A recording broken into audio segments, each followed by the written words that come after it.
welcome to Full 42. You can't leave? Man, you were gone immediately. Go ahead, do the puppet. Do the puppet. Enjoy it. I'm sure you'll have plenty of people loving it. Man, you were gone like that. Nope. You didn't even hesitate. Nope. Nope. It's bad enough you got a 2 Unlimited song stuck in my head before the show. Yeah. I started out with, y'all ready for this? And then hit the play button. Yeah, welcome to Full 42. I figured tomorrow's April Fool's. Throw a little surprise in there. That's good, yeah. I've liked the last couple of weeks because he's moved so far up on your couch that he's been off screen, which was great. Yeah, and it was funny because we talked for about 10 minutes before hitting live, and he's just been sitting right here in my hand, and I was like, I can't wait. I'm sure, yeah. You weren't paying attention anyway. You were playing your Candy Crush or whatever it was. No, I wasn't. I was paying attention. I beat the level, and it wasn't Candy Crush. It was something else. Yeah, everybody plays Candy Crush-like stuff, apparently. Yeah. But okay, I guess we shouldn't have the puppet. There you go. Thank you, Di. Thank you, Steven.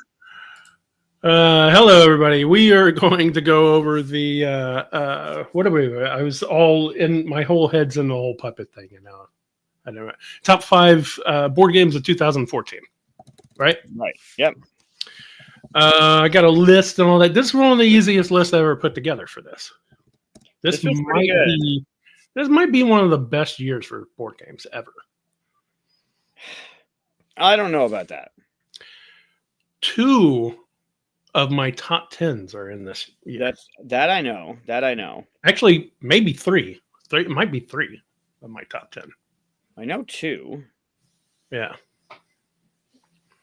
So my top 10s wobbled and changed a little bit over the years, but some are in there. Not experts. Yep. That comes from several episodes ago where we definitely weren't experts on something, and why not just keep doing it, right? Yeah, we were talking about that was the book episode with Jason, right? Right. Throw up some of those. So anyway, we're a bunch of geeks talking about geek stuff, or 2 geeks in this case because we don't have a guest today. But we're going to go over that. We're going to do. You have another contest or some test thing for me to do. I assume based around 2014. It's not a test. Activity. Activity, maybe. Yeah, activity could work. All right. Yeah. Maybe an activity for me to do. Do you want to do that before or after the top 5? It actually has no bearing on tonight's. It has to do with board games, but it doesn't have to do with the top 5. I did my whole studying of 2014 for nothing. Correct. You know, it's weird. I did kind of look around to see what's going around 2014. It was the year before Episode 7, so we had no idea how Episode 7 of Star Wars and all that stuff would have happened.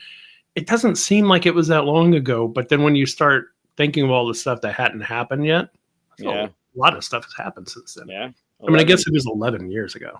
11 years, yeah, that's a long time. Hey, Eric. A lot of things. Everybody in chat. I love this is my favorite quote so far. just immediately. I mean, we still have some people on. I didn't drive them all the way around. They didn't get to see the opening of the show. You should go back and watch the opening of the show. It'd be great. So we're gonna go over that list. We're gonna do announcements and BS and do the kind of stuff that we normally do. I'm gonna start something new during this like and subscribe thing. So I mean, we already have people in the chat, and we know that you guys are all watching it on YouTube. I don't think anyone's watching it on Facebook yet.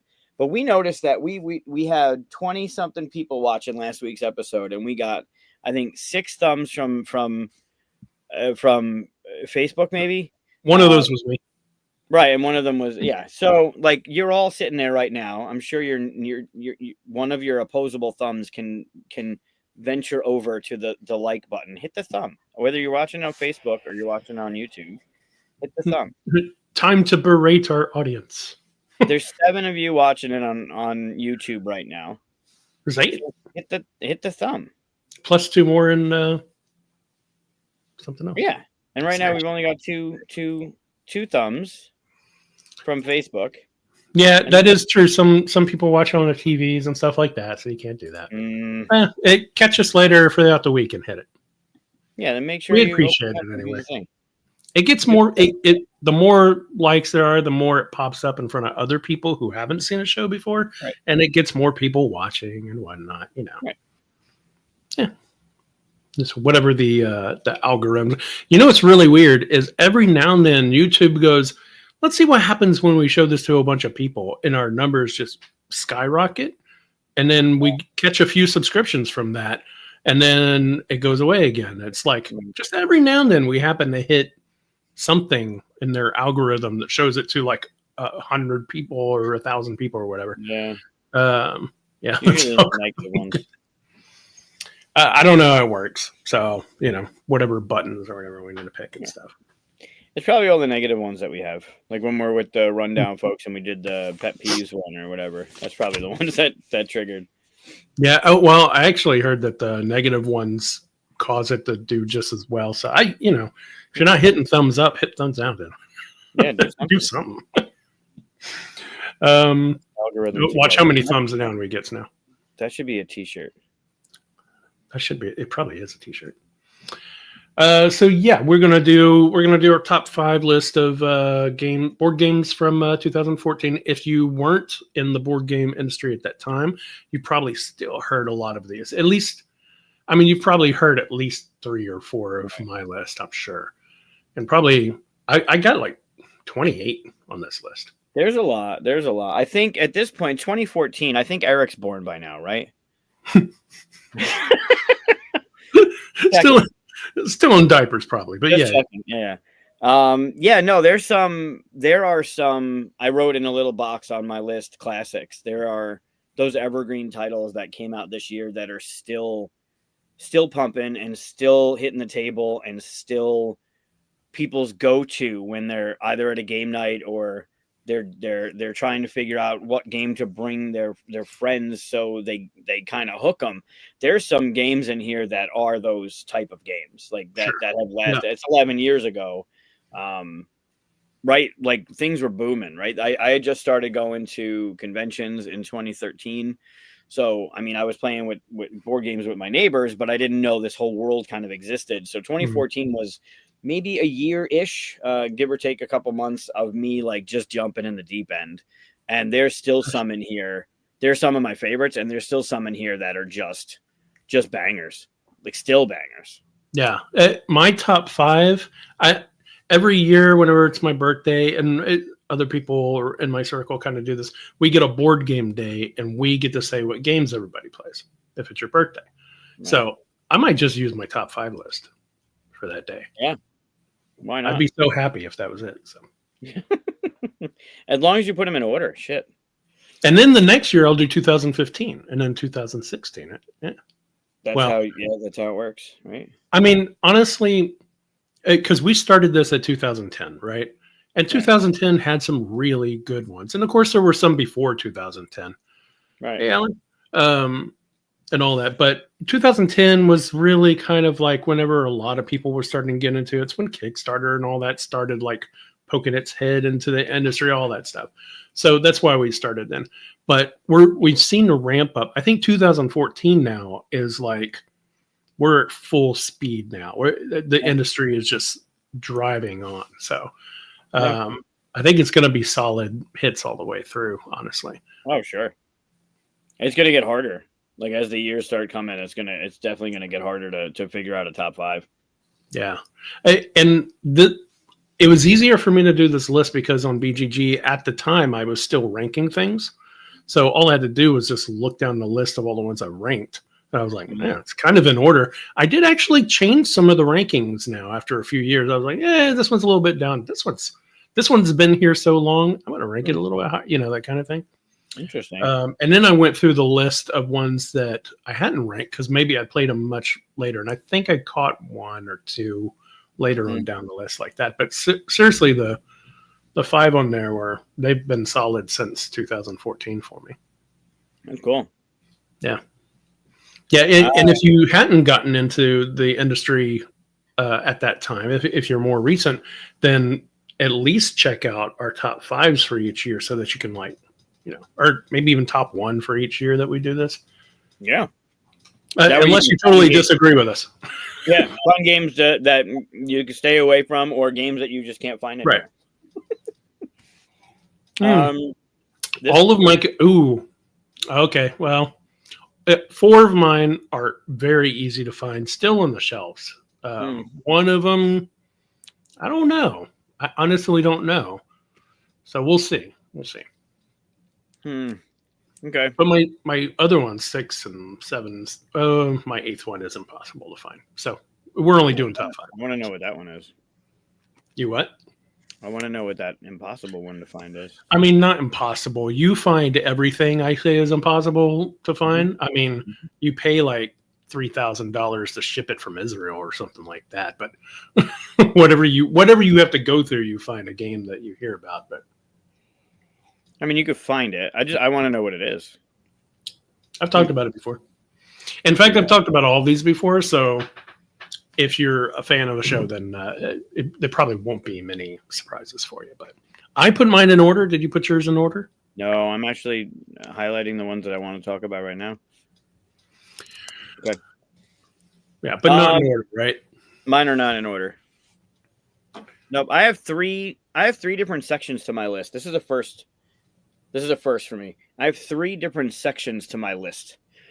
I have before I said I have the classics. I have a thing about the classics. Then I have ones that should be noted that came out this year. Not necessarily top 5, but like ones that, like, this was a big year for games. So there's ones that just came out this year. And then there's my list of games I want to talk about. I guess this year's stuff I also want to mention, but the list that I'm going to pick from for my top 5 is on the left side of my paper. You only get 5, right? Correct. I have 5. I have 5 highlighted. Yeah, everybody's surprised that your list is not in order. It's never in order. Is it a list? You're just word salad. That's all you're consistent. I am consistent. If yours is out of order, then it's just games. It's not out of order. These are my top 5 from 2014. 5 of them. They're just not ranked. They're my favorite 5. Okay, so out of all of the games in 2014, they're at least your favorite 5. Correct. But amongst them, there's no order. There's no order because you can't say that you like one over the other. No, I'm comfortable in saying that if any one of these were suggested, that I'd be equally interested in playing either one of them. That's not what the question is, though. All 5 of them are put on the table, and they say you pick. Which one do you pick first? I'm rolling a die. You can't be that undecisive. I am.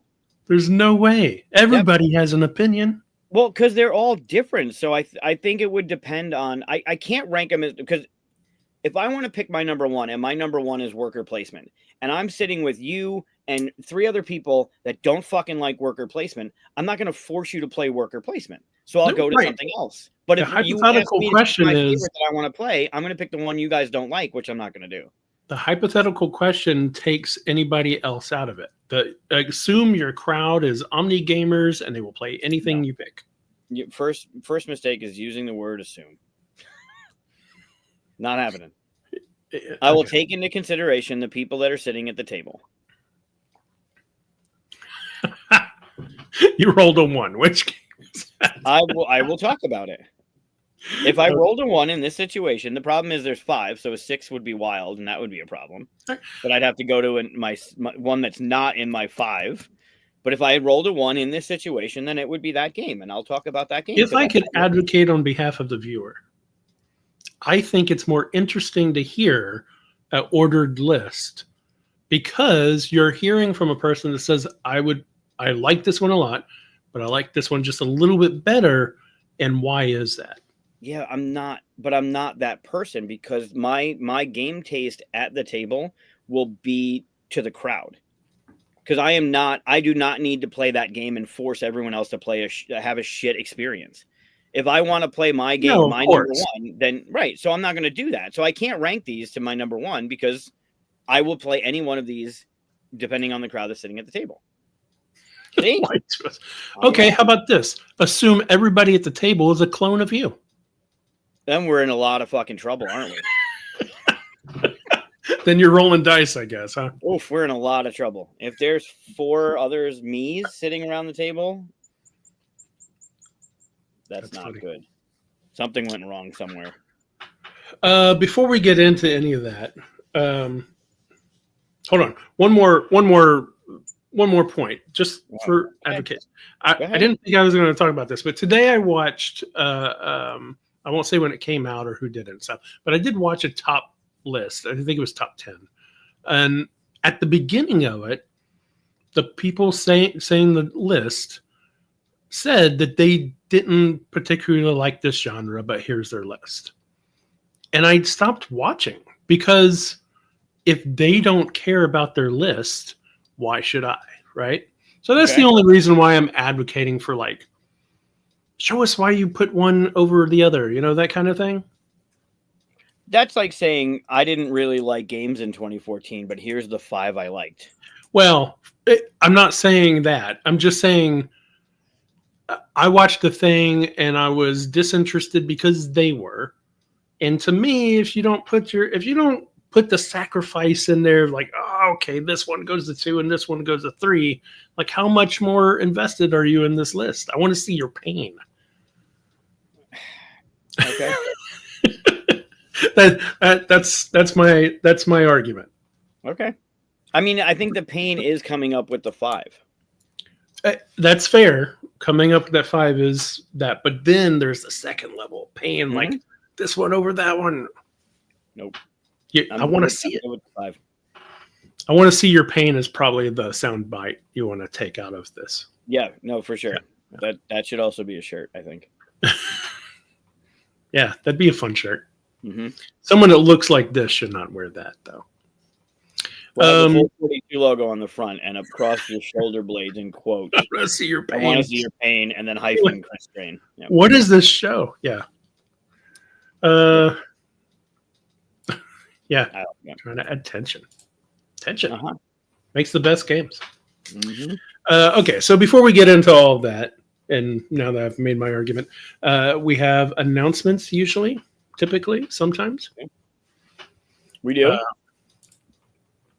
I have a couple. Okay.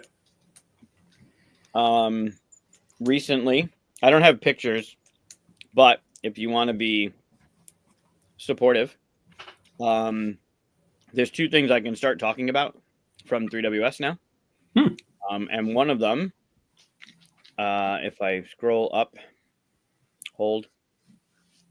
The hell is it? And which of the 2 are your favorite? No, I'm kidding. There you go. So, Eric and Nick, part of Kibi Games, have now not only a game designer credit on BGG, but one of their games that we're working on called Relative Space is now on BGG. So if you go to BGG, again, it still has no file, that no file limited thing or whatever. But if you go to BGG and look up Relative Space spelt the way you would spell it, probably correct. Spelt the way you would spell, not the way I would spell it. No, you spell everything incorrectly. You can go and subscribe or give it a heart, do the thing. And then when we start pushing more information out about it, like the picture and whatever else comes out for it, you'll be able to get notified when that happens. I'm excited about it. Little heart. Did they move it? No, it's right there. Oh, right here. There we go. Yeah, so you hit the little heart. Boom. Yep. Do that thing. You can hit the subscribe, and then you'll get all the little notifications when something happens to it, when someone makes a comment, when we post stuff about it. I don't think it gives you notifications when you post pictures, but that's there. And then another game we're working. You can edit subscriptions to let you get more stuff if you want. Oh, cool. I didn't know that. It's saying more comments, but it's not. There we go.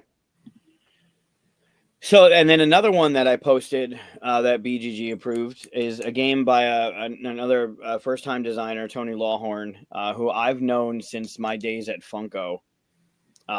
He was one of the heralds that helped us out when we rolled out Funkoverse. And Tony's an awesome guy. And one day he came to Gen Con with a game that we had been talking about. And then he's like, let me just ask you a question. What do you think of this? And he opened up his little book. Like, this is where game design happens, right? And this is a cool story. So he opens up this book, and on this piece of paper are these lines and words of this idea that he wrote down on the way to Gen Con. Like the day before, him and Sam, I think from BA Games, they were driving to Gen Con, and he had this idea, and he wrote down this like just scribble kind of stuff with some words. And I'm like immediately hooked on what he had the idea of. I called Dave over, and I'm like we took a dry erase board and dry erase pens because Mission Control was like, we had some stuff. And I asked Dave to just do this thing. And immediately like that hook of the game was there. It's called Cattywampus. Catty. And then Wampus, Wampus, I think. Yep. It's a drawing game, but the idea is you and I, let's say you and I are partners, okay, for this round, and you are first player. You're to my left. I'm to your right. Okay. Mm-hmm. You draw from a deck of cards that have adjectives and verbs on it. It has an adjective on top and a verb on the bottom. I draw from a deck that has nouns, a noun on the top and a noun on the bottom, okay? You need to secretly pick either the adjective or the verb. The adjective's worth 3 points. The verb's worth 1. And I'm going to pick one of the nouns. The nouns are worth 2 points, okay? So secretly, you decide if you want the top or the bottom, the adjective or the verb, and then I pick a noun. And then when we're ready, we reveal our card to each other, and the cards will be reversible, so whatever's on top will be the word you chose. And then you and I have 30 seconds to draw the left or right side of that combination of words. So let's say you picked Fluffy. Wait, we draw separately. No, yes, but you're only drawing half of an image. Okay. Right? So, and we can't see, we're not looking at each other. Everyone else can see what the hell we're drawing, but we're not looking at each other's drawings, right? We have 30 seconds to draw. So let's say you picked the word fluffy and I picked the word wizard. You and I would have to you would draw the left half of a fluffy wizard and I would draw the right half of a fluffy wizard. And then after 30 seconds, we take our pieces of paper and we put them together. And then everyone else has to guess what it is. And if they get the left or like one word or the other, you get points. And then you go around X amount of times trying to get the. Yeah. Okay, that's already brutal, and we need to play this on our show when it comes out. It's super fun. So Tony's got this piece of paper, and he's got these lines, and he's got these words, and he's presenting it to me, and I'm like, okay, I'm immediately like, that reveal was like, that's what I wanted. So I called Dave over and whatever, I forget what the hell. At that point, it wasn't 2 cards and everything. We've gone through a couple iterations, but I asked him to draw a popsicle. I'm like, and you're drawing the right half of a popsicle. I'm drawing the left half of a popsicle. And then we put it together, and or I forgot what the fuck it was. No, it was a horse. I'm sorry. Scratch that. I asked him to draw a horse. And the reason I did that was, you ever see like when they compare episodes 1, 2, and 3, and they use the horse sketch, and the ass of it is like perfect. Yeah. Then the middle is kind of wonky, and the head looks like Luca did it. I wanted him to draw a horse, but that's all I said was draw the right half of a horse. In your head, is he facing right or is he facing left? So you don't know if your partner's drawing the head or the ass of a horse. And then you got to put it together. And then you had this reveal moment that was hilarious. And then we've kind of developed it through to having these card systems and these words. So I'm super, super excited about being able to talk about this one now for the first time. All right. I drew my half of a fuzzy wizard. Draw your half. It was a fluffy wizard. Fluffy wizard. Also, you only have 30 seconds, and I don't have anything to draw with. Well, I did it in like 10 seconds. So I'm done. All right. Well, I don't have a clean paper. I don't have clean paper. Oh, motherfucker. Wait, don't look up. Let me see if this lines up or not. Don't look up. Well, yeah, you have to tell me which way to put it to. Yeah, no, don't look up. I'm drawing, I'm not looking.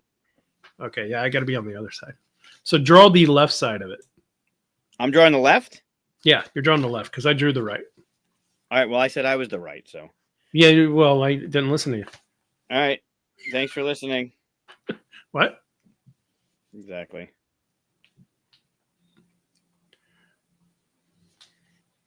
Oh my God, this is atrocious. We somehow pulled off giraffe mowing. Ooh. Yeah, there's some hard ones that I bet, huh?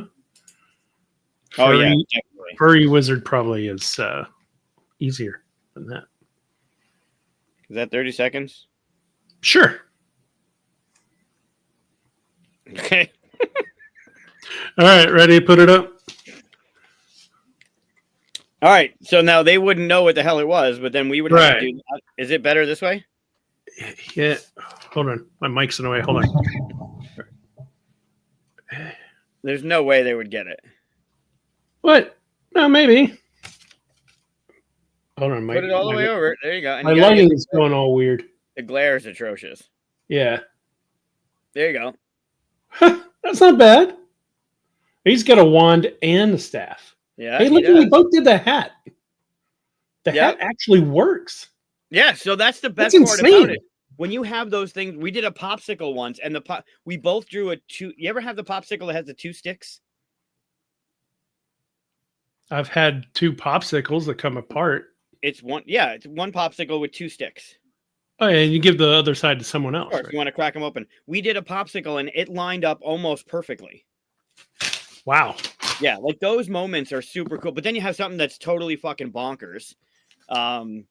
Yeah, so I'm super excited to be able to talk about that one. And I didn't talk about relative space. Relative space is we're all what in the hell? That's what I sketch when I'm like in meetings. Oh, that's nice. That looks like something out of Max. Remember that I like Max? that guy. He looks like a fluffy wizard. Yeah, he's kind of a fluffy wizard. Minor. So relative space, we are all family members on a spaceship that's getting ready to blow up, and we want to get our stuff onto the escape pods before the rest of the family gets their stuff on the escape pods. So in front of us is 12 cards in a pyramid shape to represent a pile of our stuff, and the top 3 and then 4 are face up, and you can see what they are. The bottom 5 are face down because at the bottom of the pile, and you can't see what's on the bottom of the pile, right? So on your turn, you will play a card to an escape pod, and the rules are that the card has a number or an action, but the number has to be equal to or higher than what's there. It's got to be bigger than what's there because you're going to shove it in, right? So if there's a 2 in the escape pod, you have to play a 2 or higher. If there's a 7 in the escape pod, you have to play a 7 or higher. Or you have actions that are like reverses, or the next card has to be even, or oxygen, which just goes under the card or whatever, or launch the pod kind of stuff. So on your turn, as you're going around, you can kind of see what your neighbors have, right? Like, I don't want you to throw in whatever you have. So I'm going to put in a high number to stop you. And then you'll have to refill your pile and like get stuff out of the pod so you can put more stuff in. And then the first to get rid of their entire pile wins, but the bottom 5, you got to kind of call your shot before you do it. So you got to pick a pod and flip over a card and hope it works. Because if not, you got to pull it back. Okay. And it's got a really, really fun. It's one of my favorite. I've talked about this on the show from Origins a couple years ago, where we devved through a game with Dave and Di. Evan was there.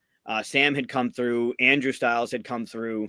When I was pitched this game from the Kiwi folks, we played it for a good 3.5 hours at Origins one night. And we took it from like, we basically ripped their game apart and put this game together. And I reached out to Eric and them the day after. I'm like, hey, can you stop by the booth? I have a question for you. I'm like, hey, so we kind of played this game for a few hours last night and we kind of changed some shit. But it ended up like, it's super fun. We're having a blast with it. We got Chris Grind to do the art. Chris Grind did Chicken Hair. If you're not familiar with the graphic novel, he did Chicken Hair, he did Wicked Crispy, Taco Frog and Macabre is in Wicked Crispy. Wicked Crispy is very funny but very dark. But yeah, so I'm excited about. I can finally talk about those two because that's cool. Yeah, they're really fun. We can play them for weeks. And either one of the are they both retail planned? Are they crowdfunding? What are you doing? No, they're both going to be retail. Right now, that's the plan. They're both going to go to retail. We'll have Canvas Critters that'll go to Kickstarter, and then these two will be direct to retail. And the hope is they'll all be shipped together. Right. So they're all here shipping together and being released. They're also both events at Gen Con. So Relative Space. What's the other one? Shit. I don't want to play the shit activity yet. No. Hey, Nix. Relative Space, Cattywampus, and I forget what the other one is. That are events at Gen Con, or they were submitted to be events at Gen Con. I don't know if they should be Zozima. I don't know if it is. I forgot what the third one was. It might be. Well, when we get closer to Gen Con, announce it. Yeah. Well, once they're released, I'll be talking about it for sure. Any other announcements besides those? Dave sent me the picture. Oh, that's funny. I wish my lighting was a little darker. Yeah, that's funny. That's funny. Yeah. So I'm excited to start talking about that stuff. Oh, Digging for Dinos. There you go. Perfect. That's the other one. Yeah, which we've talked about, but that's Andrew Styles' game. Nice. With the paleontologist. Yep. Different Andrew. So yeah, those are the three. Zozimos, we're waiting on. Well, we haven't really announced that one yet, but I can't wait to talk about the people. That we played it on the show, so it's. Yeah. But like, no, you didn't miss the Luca painting. We've been BSing this whole time. No, I haven't. We haven't done it yet. Big year for 3W, yeah. We got a few things coming out. So. Yeah, and for a while I haven't been able to talk about it, so it's fun now that it's released and there'll be more stuff coming out, so I can talk about it a little bit more. Cool. You want to do a Luca painting? We can do the Luca painting, absolutely. Luca painting, unless you have any other announcements. No, that's all. You'd think I'd write them down, but no, I don't have anything else. Cool. I'm gonna leave my fuzzy wizard over here. I already threw mine away. Great. That's so nice of you to do. We have the picture of them together. We have the video. That's what matters. That's true. That is what matters. Yeah. And I did just delete our whole library of videos on here, but for a while. Yeah. Yeah. I don't think I have anything else. I've been holding that back for a little while. And then obviously the other thing I want to talk about, I can't yet. I just wait until there's Matt Paquette. Just waiting to have some stuff in the okay to talk about, and then we'll talk about some things that maybe Matt's working on. I saw some stuff Matt's working on. I don't know if I could say or not, but he asked my opinion on it. I thought it was pretty cool. Yeah, very, very cool stuff coming. Oh yeah, He's getting lots of people's opinions on it. So yeah. Don't put the fuzzy wizard in the corner. Ooh, nice. Cool. And then okay, so you Luca painting? So Luca painting. Yep. So Luca, this one was done just recently, just a couple days ago, actually. It's just a one for. It's just a Luca this time. Last time we did a twofer, I think. Was it two for last time? Yeah, it was last time. Yeah. So Luca is painted this on March 28th. Okay. Just a couple days ago. Yep. And here it is today's Luca Rorschach painting. What does everybody see? Oh, I like the colors already. I mean, okay. Let's see. What does everybody see in this one? They're all kind of apart. I really like the orange. That looks like some kind of like alien humanoid figure that's kind of floating towards you. State of Texas in the middle. Cool. Some kind of pig head in the top left. I see a squirrel in the gray, definitely a squirrel. And then the bottom, the pink one, that is a bantha walking away. Oh wow! I did not see a bantha. That's good. We got Crash Bandicoot. Nice. Burning Man at the Lake. Okay. Dark. See, I didn't go dark this time. The Orange Slender Man is freaking me out. It is a little freaky. That's why I said alien. Because it's like, what we got? A blue bear swiping an orange alien watched by little forest creatures. I can see that. Oh, I see the bear. The little ear on top. And yeah. So we got Orange Man and Animals by the Lake. Lots of lakes. Luca Fox with Purple Shadow. Oh, the shadow. That could be the shadow. I could see that. Yep. Nice. So was he looking at anything when he redid it? No, wasn't looking at a thing. What do you see? But he did call these things a couple things. So okay. Well, what do you see? He knew what he had painted. Orange Slender Man, Pink Ram, Orange Bunny, and Fuzzy Wizard hanging out in the pool. Fuzzy Wizard. So I don't know. I want to say it's a Mind Flayer, but I see a Mind Flayer there. Okay. But other than that, I can't unsee what he told me. This was definitely a bear. Whoever said it was a bear, good job. Wow. That was Dai. Yep. So that's a bear in the forest. Okay. And Orange forest. Yeah. Yep. And then this was a rabbit, and I think this was a squirrel. Oh, I had squirrel. Yep, you had squirrel. I see a beaver just because of the darker tail, but I think he said it was a squirrel. And when he painted that, he painted this first, and he said it was a rabbit. Okay. So Dai pretty much nailed it with the bear in the forest with the creatures. Very nice. Yeah. I like the colors. The Slender Man is kind of creepy now. See the squirrel for now. Yep. Yeah, that is a creepy Slender Man. Yeah, that is kind of creepy. That's cool. Yeah. I like the way I kind of want to sketch the one from last time where he did the alien with the cigarette in his mouth. Yeah. The last episode. I kind of want to sketch it or whatever. Yeah. Yeah. So there you go. Kind of like an alien film noir feel to it. Yeah. You're gonna draw that character, right? I'm gonna make that game. Okay, perfect. You should do that. Alien film noir. Ooh. Okay. Now you're hitting everything I like. Mm-hmm. I like it. Oh, now I want to make it. Now your head's going. Yep. Mm-hmm. I bet we're in the show. Stop designing stuff. All right. Then all right. Well, we can do the top 5, or I can do the we can do the little adventure.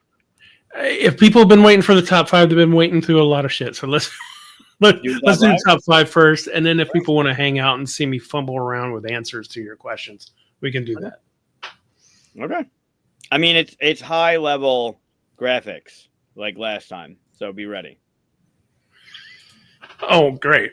Mm-hmm. They didn't get better, right? You kept it on brand with the okay. Mm-hmm. Awesome. Mm-hmm. Ooh, can we RPG this alien? I have an RPG / board game thing in mind that it could go with. Sure. RPGs and board games are becoming a meshed thing recently. It's starting to be a thing. They are. All right. So we're going to do the top 5 board games from 2014. Let's see. Did you have any stipulations, any things that you left out? Other than Lords of Waterdeep, Scoundrels, and Skullport, which I think it just changed the game for me. Right. I tend to leave expansions off. Yeah. These kind of things. I try and do stuff that not necessarily is different because it's been done before, but I don't like sequels. Like, I feel like it's the hit and then things come after it. So like in movies, the way we do our movies things, I tend to stay away from sequels. This one, I tend to stay away from expansions. So I think expansions are an entirely different genre. Like we could do one that's 2014 expansions, and especially this year. As I was going through, I was like, I got that, I got that, I got that. Yep. Yeah, it's good. So yeah. So yeah, no expansions. I have in my top 6. I have 2 games by the same designer. That's pretty crazy. But we're just doing top 5, so just barely made out of that. I don't think I have anything. Pending, like anything that like stands out or something. The only thing is, only one of them was a Kickstarter, and I don't know how available it is anymore. But other than that, I can't wait. Yeah. But yeah. Okay. So, do you want to do your number 5? I usually go first, and you like to bounce yours off of mine since you don't do an order. So I can go first if you'd like. Well, I think I went first last time, and you started with that thing. So I think you should go first this time. All right. And I will do my number 5. I hate that our banner hides half of that number. I need to fix that. But if I raise it up higher, it'll cover my name. Maybe I should put it up here. We're not doing anything with this corner. No, it's just a live. I'll put it up there next time. Yeah. Well, they don't see that. No, I hope not. Okay. So my number 5. Should I pull them up? Yeah, we do that, right? Yeah, board games we do. Yeah. Yeah. And I have them up. I just have to find the right. Why do I have so many windows up? That's Facebook. Shouldn't put that up. Did you share that we're on the show? I did. That's why Andrew showed up, because I waited 20 minutes to share. Yeah. Okay. So my number 5 is, find the right button, Dead of Winter. Number 5? Number 5. Did you expect it to be higher? I thought it would be higher. Okay. I mean, I played this one so much. I must have read at least 80% of all the Crossroad cards. And there are a lot of cards, right? Dead of Winter. Hey, if you have it. Oh, yeah. Hey, how's it going? This is Michael's son, Alex, who made me this sign a couple weekends ago at Leprechaun. Oh, nice. Yeah. It's been up. It's been up since, Alex. It was the day after the first show, and it's going to live there. Probably take it to QsCon in September, but it's going to live there on the show. I think we talked about it last episode or the episode before. Yeah. But yeah, Dead of Winter. And here's the thing: everybody's either heard of these or you're fairly new to the whole genre and stuff, and that's awesome. So if you haven't played this one, it's a great cooperative, but there's a traitor amongst you kind of thing. I would say this is the best version of that kind of game. If we did just the top 5 traitor games, which is actually a pretty good one, but here's my number 1 if we ever do, because one of the awesome tricks is you don't actually know if there's a traitor involved, because you put one more card in there and shuffle them up and then put them out and then don't look at the card that didn't make it, and that could have been the traitor. And everybody has their own hidden agendas. So I'm like, why are you not giving me the medical thing? I know you definitely have. You must be the traitor. No, it's just because their hidden agenda is they have to have all the medical stuff, right? Yeah.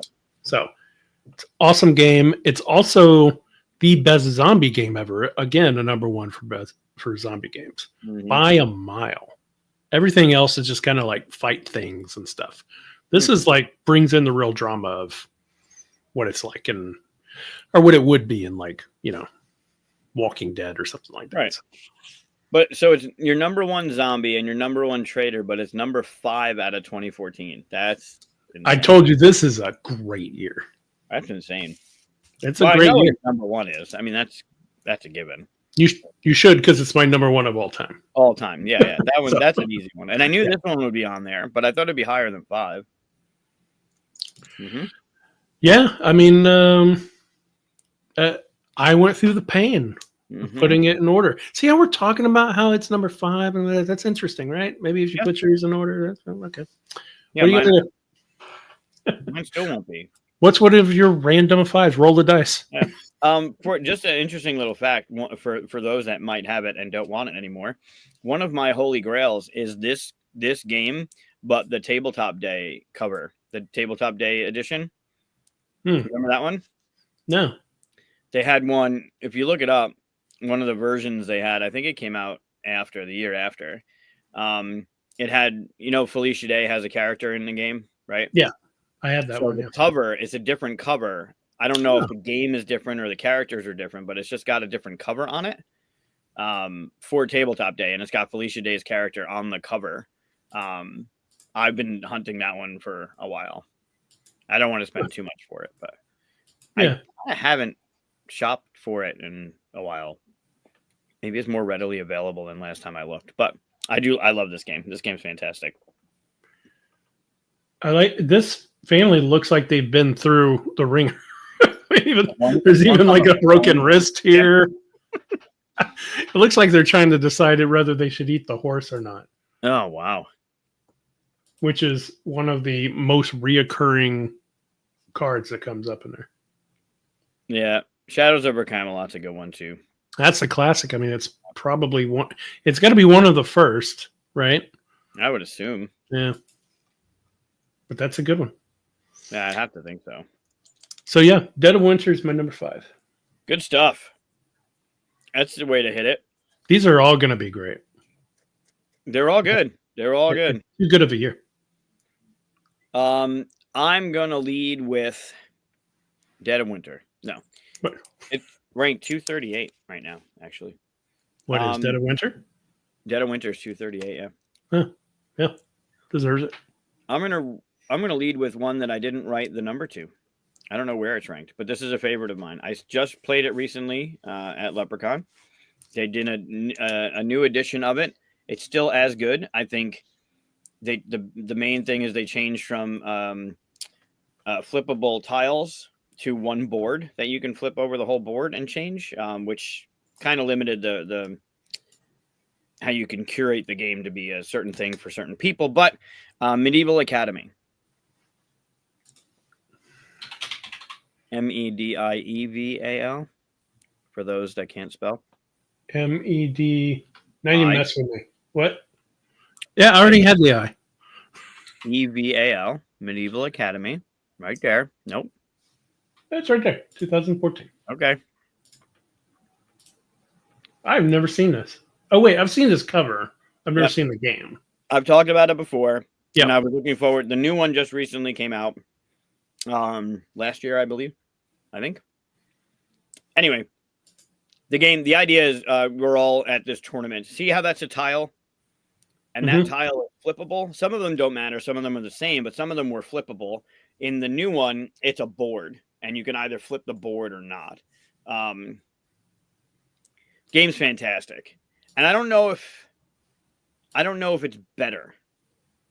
I'm not 100% on if it's better than this version. I think it's as good, but I don't know if it's better yet. I have to play it a couple more times, but I did get to play it. I played it with Dave and Di actually a couple weekends ago. And the idea is you have there's these tournaments happening in the land. You have a hand of cards. You're going to keep one and pass the rest, right? So it's a drafting game. Super simple. You're dealt 5 cards. You're going to keep one, pass the rest. Then you're going to get a new deck, and you're going to keep one, pass the rest. And each card you get has a number on it, 1 through 5. And each one of those has something to do with one of these tiles. The green, you're fighting the dragon, you're going to the joust, you're doing whatever. So you play the card. The card has a number. If the number is 4, you move 4 spots on that track. So if you played the pink card, you're going for the princess's favor. You played the 4, you'd move your thing 4 up on the track. If you're going for the joust or you're going for the piety or whatever it is, you move that many. And each one of those scores in a certain way. So in that one, you're scoring. I forgot how this one worked because now this one's not in the thing. I think it's however you see in the upper right, it's whoever is first, second, third along. That one, whoever's the farthest to the dragon gets points. So you want to move around this track. And at the end, if you look in the upper left of that one, which I don't know if you can scroll all the way over to see. Yeah. So see how it's got the Roman numeral 6? That one will only score in round 6. And you're playing 6 rounds of the game. So in rounds 1 through 5, your character is just going to move along. And whoever is the farthest at the end of 6 is going to get the points for that. And then at round 3, some of them reset.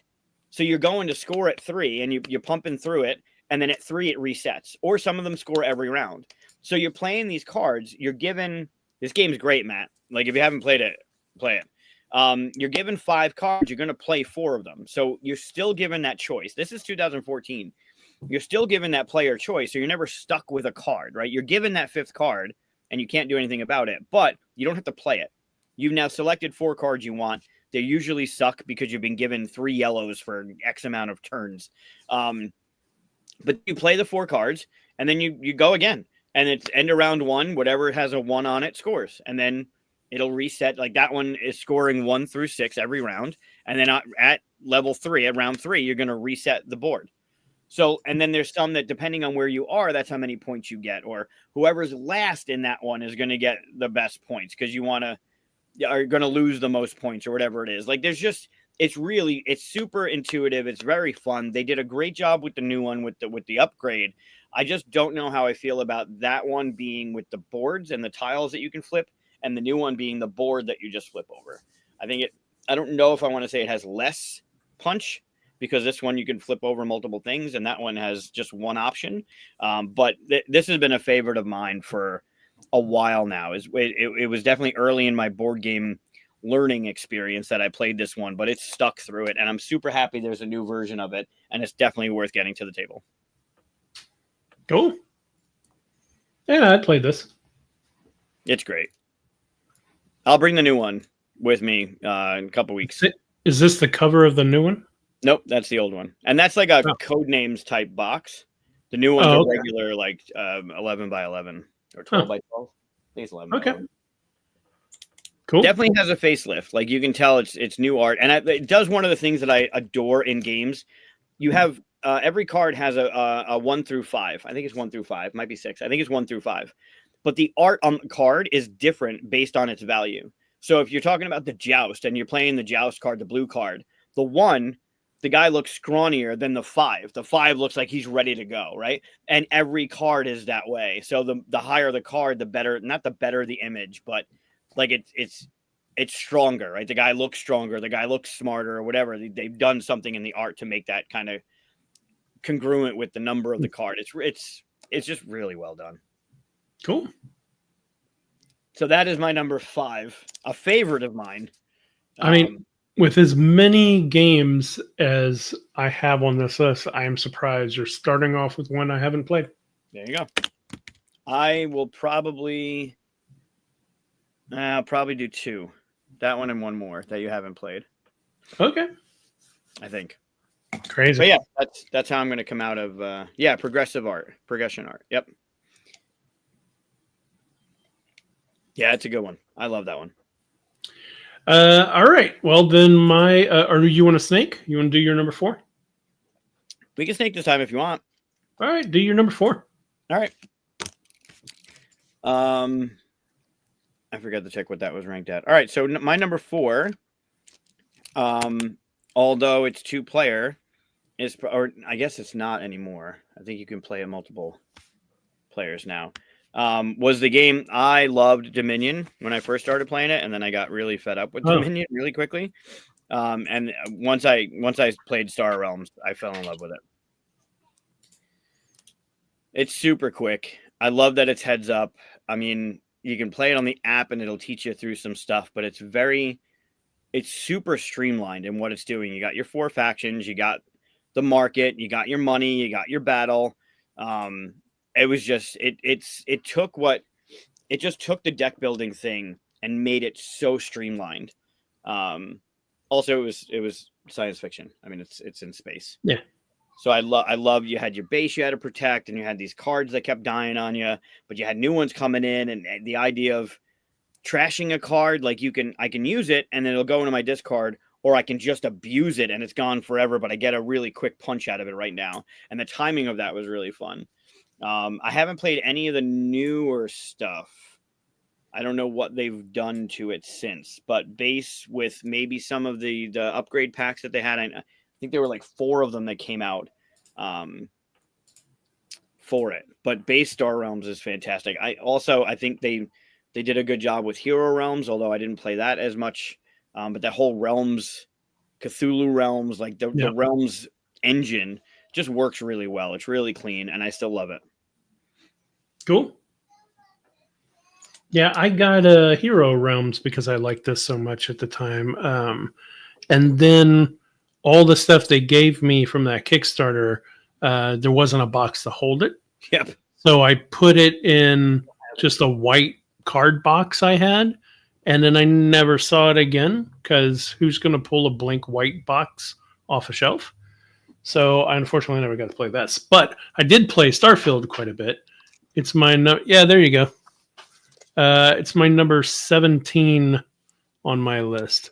All of these things for Hero Realms. The whole fucking lot of it. These are just the packs. That's not even the boxes. Yeah, you have all that. There's no main box to put it all in. So yeah, you have the two boxes that it came with. Yeah. So I just put it in a white box and it's just on my shelf. Actually, it's not even on my shelf anymore. I put it in the area where I put stuff that I never played. So there's the box. Yeah, that doesn't hold everything. No, and it's kind of jammed up the way it is to begin with. And then you also got that came with it. Like they pumped a lot of Realm stuff out. And it's good. It's not that it's bad. Like this is just not. And then they, you do. Yeah, but I never played it because of that. I mean, production matters. But no, Starfield was really good, and I played it a lot. But it's number 17 on my list. Star Realms. Yeah, but that doesn't, like I said, I got 28 games on here, and they're all great up to 27. No, even 28. Even 28, I think. Yeah. I would play any of them. So, yeah, Star Realms, really good. It's great. It's a good one. It's very streamlined. It's very clean. It's a clean game. Nice. We got what does that say? Cully? What is Cully? Is that like a putting something around it, or it might be a typo? Yeah, I've never played the app. I'm worried that if I play the app, I'll never get the cards out again. Well, it's good to teach it. Oh, Cole, maybe? No, I want to say cover your white box with the wrappers. Yeah, it's probably cover. Anyway, but yeah. So my number 4 then. My number 4, I think, is in my top 10. I have to redo my top 10 because there's been some adjustments lately. I haven't done it in a while. It's either top 10 or top 12 or something like that, right? And we play it quite a bit because I think it's my partner's favorite number 1 game as well. So it gets played quite a bit, although we haven't played it in a while. I have the expansions as well. But it's 5 Tribes. Did you know this would be on my list? Yeah. This is one of the ones. It's actually not on my list. What? I know. I put it. So this, and there's another one that I put under the classics that I just, they're obvious, right? They're just obvious for me. Yeah, but I mean, think about people. There are a lot of people that have joined just like in 2018 or something in the industry. They need to be told about some of these classic games. By obvious, I mean I know you're going to talk about. Oh, okay, I get it. I would have talked about that had you not by the time turn 1 came around. Okay. But I know this is a favorite of yours. So this looks like a online thing, but the layout is basically this. And the beauty of this is that all you do on your turn is you pick one of these squares, one of these tiles. You pick up all the meeples, the different color meeples on it, and then leaving from there, you drop one meeple.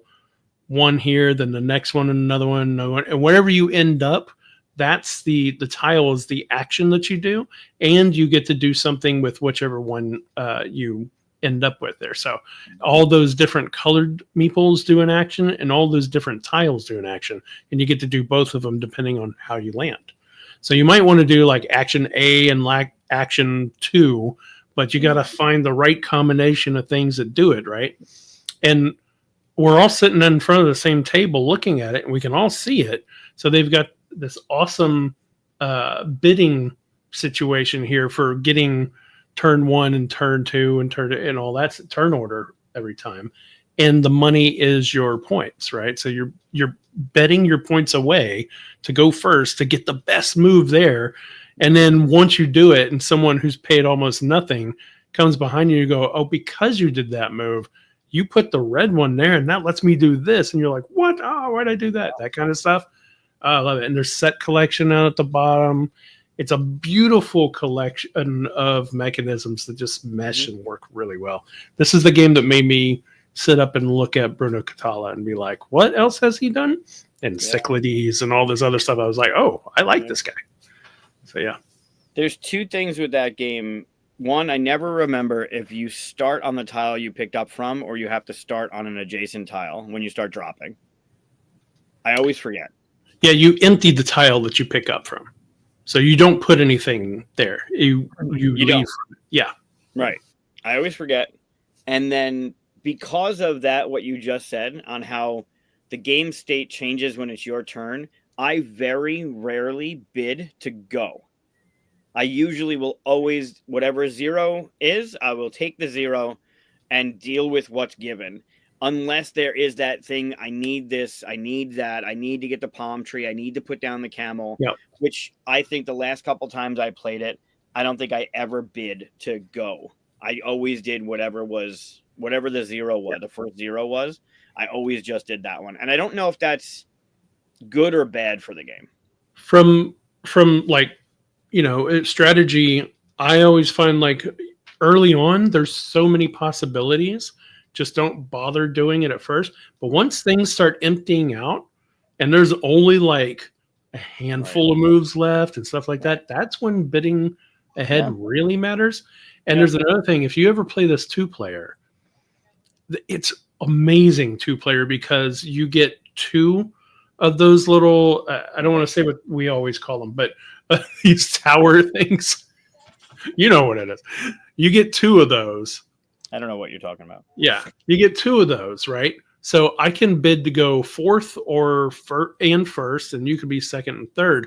But that's the trick: is you can never allow your opponent to go right after themselves because they get to set themselves up, and that only happens in 2-player. And it's just like it makes the strategy like double whenever you're playing 2-player. So very few games do that. No, that's a good one. I don't think I've ever played with the expansion. So they have, I think there's 3 expansions, and I have 2 of them. I think I have 2 of them, but I think there's 3. Minus a little card deck or something like that. I also have that. But one of them changes it to 5-player because 5 Tribes is, strangely enough, 4-player only, up to 4-player. I mean, right. Unless you get the expansion, and it adds like a new one, a purple meeple in there. There are artisans, and they give you like special stuff, and it puts mountains inside the middle and a big hole in the ground, and it makes the place even bigger and gives you all these extra obstacles and stuff. We always play with that one. There's another one that's like something about the Sultan, and it adds a bunch of it might be necessary, but it adds a bunch of stuff that we don't particularly like, so we don't end up playing with that one. But cool. I wouldn't play with 5-player though. 4 players, the AP on it could be pretty big. It's the only thing, right? Attention, Yeah. So It's one of the. It's a classic. I mean, it's a classic. Yeah. I'm surprised they haven't re-released it, actually. Yeah, they do a new release of it. Yeah. Do just as well. Okay, so that was my number 4, and since we're snaking, would you change themes? Would I change what? The theme? No reason to change it. I don't think so. Yeah, I like the theme. Genies and all that stuff. That's fun. We don't have enough of that. Why update it? I mean, the pieces are great. The art's phenomenal. What does it need? I don't mean so much as an update as like bring it back to like bring it through Kickstarter and deluxify it so that all the people that have never seen this game before can get the new version, and I can add deluxified parts to it and like reinvent it a little bit in my head and play it all over again, kind of thing. Okay. Okay, so I will go to my number 3, which is probably one that you would have get. Like again, you're probably going to guess all of mine. Really, this is the one that I don't know if you can get anymore. I haven't tried. This is one I don't think I know. There's only one more on my list that I would say is yours. There was this one, and one I didn't write down. Okay. Oh, there's this one. Shit. Well, let me just throw it up here. It's Deus. That's 5 Tribes. That's Deus. Yeah. Is that the one you were guessing? No, that's not the other one. So I think I do know all yours. Well, okay. I didn't think Deus, but I think I got your next 3. So Deus is an under the radar one. I mean, this was a huge year for games. I didn't hear anybody ever talking about this one, but I backed it on Kickstarter. And yeah, look at that. There's a guess. Yeah. Devs. Ooh, yeah, it's I think Deus. Mike posted about this on one of the channels that I shared the thing on. I think Rice, maybe on our Facebook or our Discord. Rice said Deus from this year. Oh, nice. Yeah. Yeah, this is all right. So you have I really like the board presentation too. So you have basically different terrain types around here, and you get to put your different buildings and boats and whatnot out there. The best part about this, though, is this part. So you have this little board in front of you, and when you play cards on your turn, what you do is you play a card from your hand, right? When you play cards, the cost of them are top left, and they do this little special thing. I can change all my food for 4 coins. Coins are stuff that you can use for buying other goods and stuff like that. Or this one is for every building that's like this out on the map, I get 1 point, right? So I put that down. I got 2 buildings. I get 2 points. No big deal. But the next time I play another yellow one on top of this, I fire it again. And I fire the new one. And so this orange one here, you're firing this for every 3 in a zone, you get a point. And for every 4 in a zone, you get 8 coins. So if you have 4 in one zone, you're getting a point. So you keep building and building. It's engine building, basically.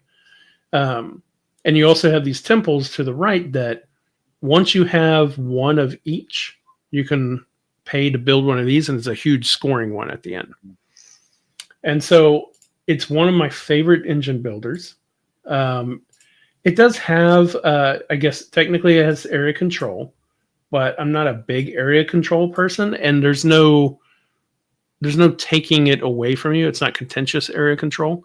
Like once I put a building down, it's just going to be down. Like you're not going to take it from me, kind of thing. Right. And so I never really mind that kind of thing. So, but yeah, this is one of my favorite. I'll play this game anytime anybody wants to play because it's one of my favorites to play.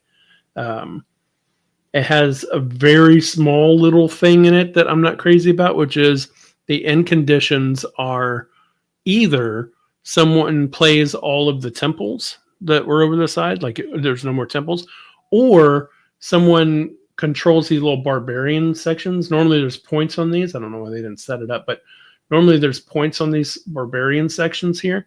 And when you surround it completely and have at least one army, you get all those points. Once all those are gone, that ends the game. Well, I had played a game with my partner who basically surrounded one to where I couldn't build into it, right? But didn't put a combat one, and then had an engine going that was just building points and points and points, and I couldn't end the game until I got myself a little combat guy and just ran in there and gave her the points for the stuff. And I was just like, okay. At this point, she held the game hostage just to run her engine forever, and good on her. I know not to let her do that ever again, right? But I was like, that's the one thing I always warn somebody if they play this. That, like, make sure you don't just let somebody have a barbarian section because they could control the end. But it is a pretty awesome game. That's a good one. There's an expansion for it too, right? I sent you a picture of one. Yeah, and I have it. I have the expansion. I have not. It's on my learning thing. I need to put it on there. It's one of those things where sometimes you love a game so much and they go, oh, they're like Taverns of Tiefenfall. I know there's an expansion for that. I can't imagine it being better than it is in my head, so I haven't gotten the expansion kind of thing. But I do want to see what they do with the expansion. So, yeah. In fact, I think I played the expansion. I have to look at it and see if I remember. But yeah, I think that's like Quacks. Like I've never played the Herb Witches or the Alchemy one. I've only played the base game. I like it. I don't think it needed more. But I mean, it does keep it fresh. It's always a good thing. Evan's trying on that one. That's a reach. Yeah, that was good. That was good but yeah, Deus. So what's your number 3? So my number 3 is going to be the first game I ever backed on Kickstarter. Oh. Ooh, can I try to guess? Sure. It's probably not that. I know it's not that because you haven't played it. I assume you've played this game. I don't think you know about this game. Oh, okay. This is the other one that I wouldn't have known about. Yeah, you have no idea. I've talked about it, but I don't think you. Oh, well, I definitely don't think you played it, and 2, you wouldn't know about it. All right, what is it then? Ancient Terrible Things. Yeah, I've never heard of that before. Right. Ancient Terrible. So this game's art grabbed me. They just did a redo, whatever on Kickstarter a couple years ago. That every now and then I hold up that boat that had the lights in it, and it's a dice tower. That's from the new one. But this it's got a little bit of Cthulhu lore in it, which I adored. But this has like you're trying to get the dice to match that thing, and if you can get that like 2 pair, right? You get the thing, and it's worth points and whatever. But when you roll, you roll. And if you want to re-roll, you have to re-roll everything. You can't just re-roll certain things. And there are items and stuff that'll let you maybe manipulate. But it's a real push your luck game where, like, if you want to go for it, you go for it and you have to roll everything you have. And if you can add some dice, like green is basic, and then you might have something that lets you add the red or add the blue. And you're trying to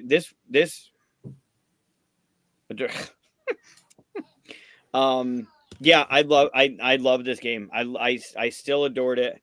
My God, that's it. It's I shouldn't have called out the bad joke because now they're coming. No, you did it. You done did it.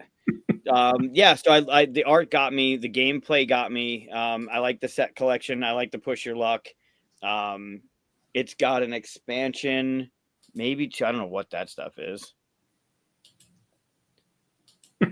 That's kind of what the new dice tower looks like. They made it look like the ship. But yeah, there's a river. I mean, if you zoomed in a little bit, there's that river that you're on the boat together and you're going up that river. And then on your turn, you roll your dice. You go to one of those locations. There's a card in that location, and you're trying to get the dice to match whatever the thing needs. But then there's failures that are happening that are making things worse, and it's just it kind of progresses along the way of this trail that you're going up on this boat, like down this river. It's really cool. It's easy to play. It's just, it hurts though. Like it gets you, and you feel like if you don't roll dice well, this game you won't like it. But I loved it. I loved the art was great. I loved the grittiness of the art, the style, and I liked the Cthulhu nature to it. So cool. Yeah, that's a good one. Yeah, I've seen you pull this one up before. I recognize the art. Yeah. And then, so if you go to the top of the box there, so it's brutal in the fact that you have to re-roll all your dice, right? You can't just keep like Yahtzee style kind of shit where you keep stuff and you're just trying to roll whatever. What are you doing? Letting them read it. Oh, I thought it looked like you were scrunching the thing. I did. Nice. But yeah, like if you want to get that card, you got to get a straight, right? 1, 2, 3, 4, 5. And then you're earning money and you're spending money on getting some stuff. But in the upper right there, you can use those dice to get stuff. Those chips will help you re-roll. It'll help you get money. It'll help you do the things you need to do. So if you can do a pair at any point, like I might be going for that thing and I roll a pair and I don't have enough to re-roll. So screw it.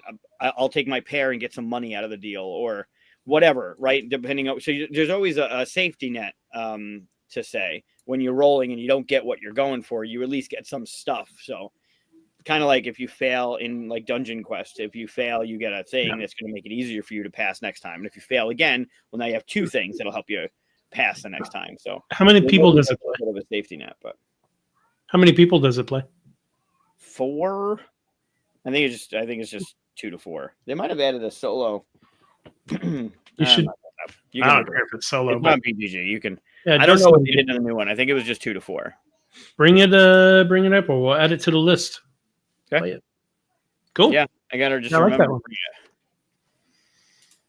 Right. Yeah, you do terrible things. It's dated for me because this one hit.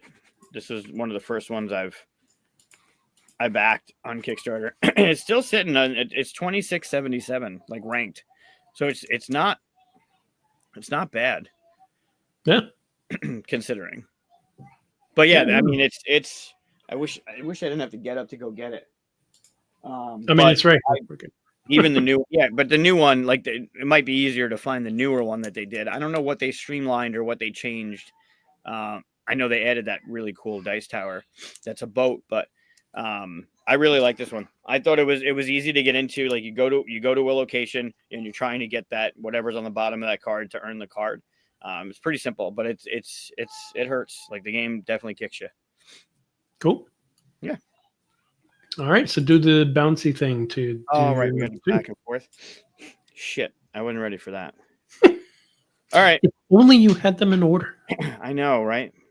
I forget. Well, last week we didn't snake. So this week we're snaking, which is weirder. I'm going to say this is my number 2. And then now I've determined that this is my number 1. So I've also talked about this one before. I'm also not sure. I think they did not a second edition, but a reprint of this game with like an expansion or something in it. But it's Murano. Oh, okay.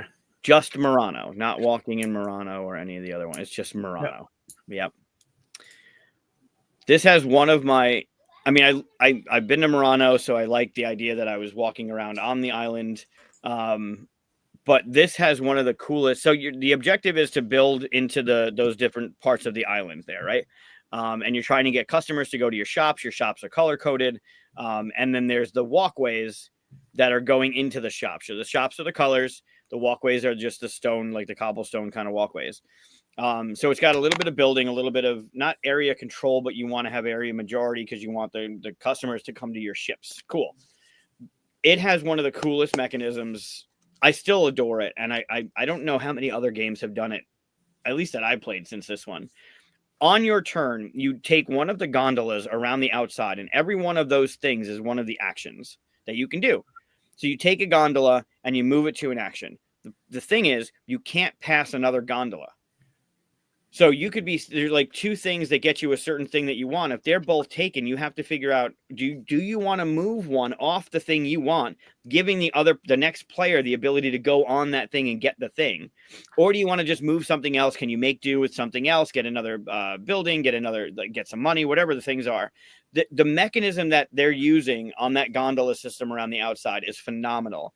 It makes you make these choices that sometimes feel uncomfortable because you have to do it because no one else is going to do it because right now they're sitting on what they need.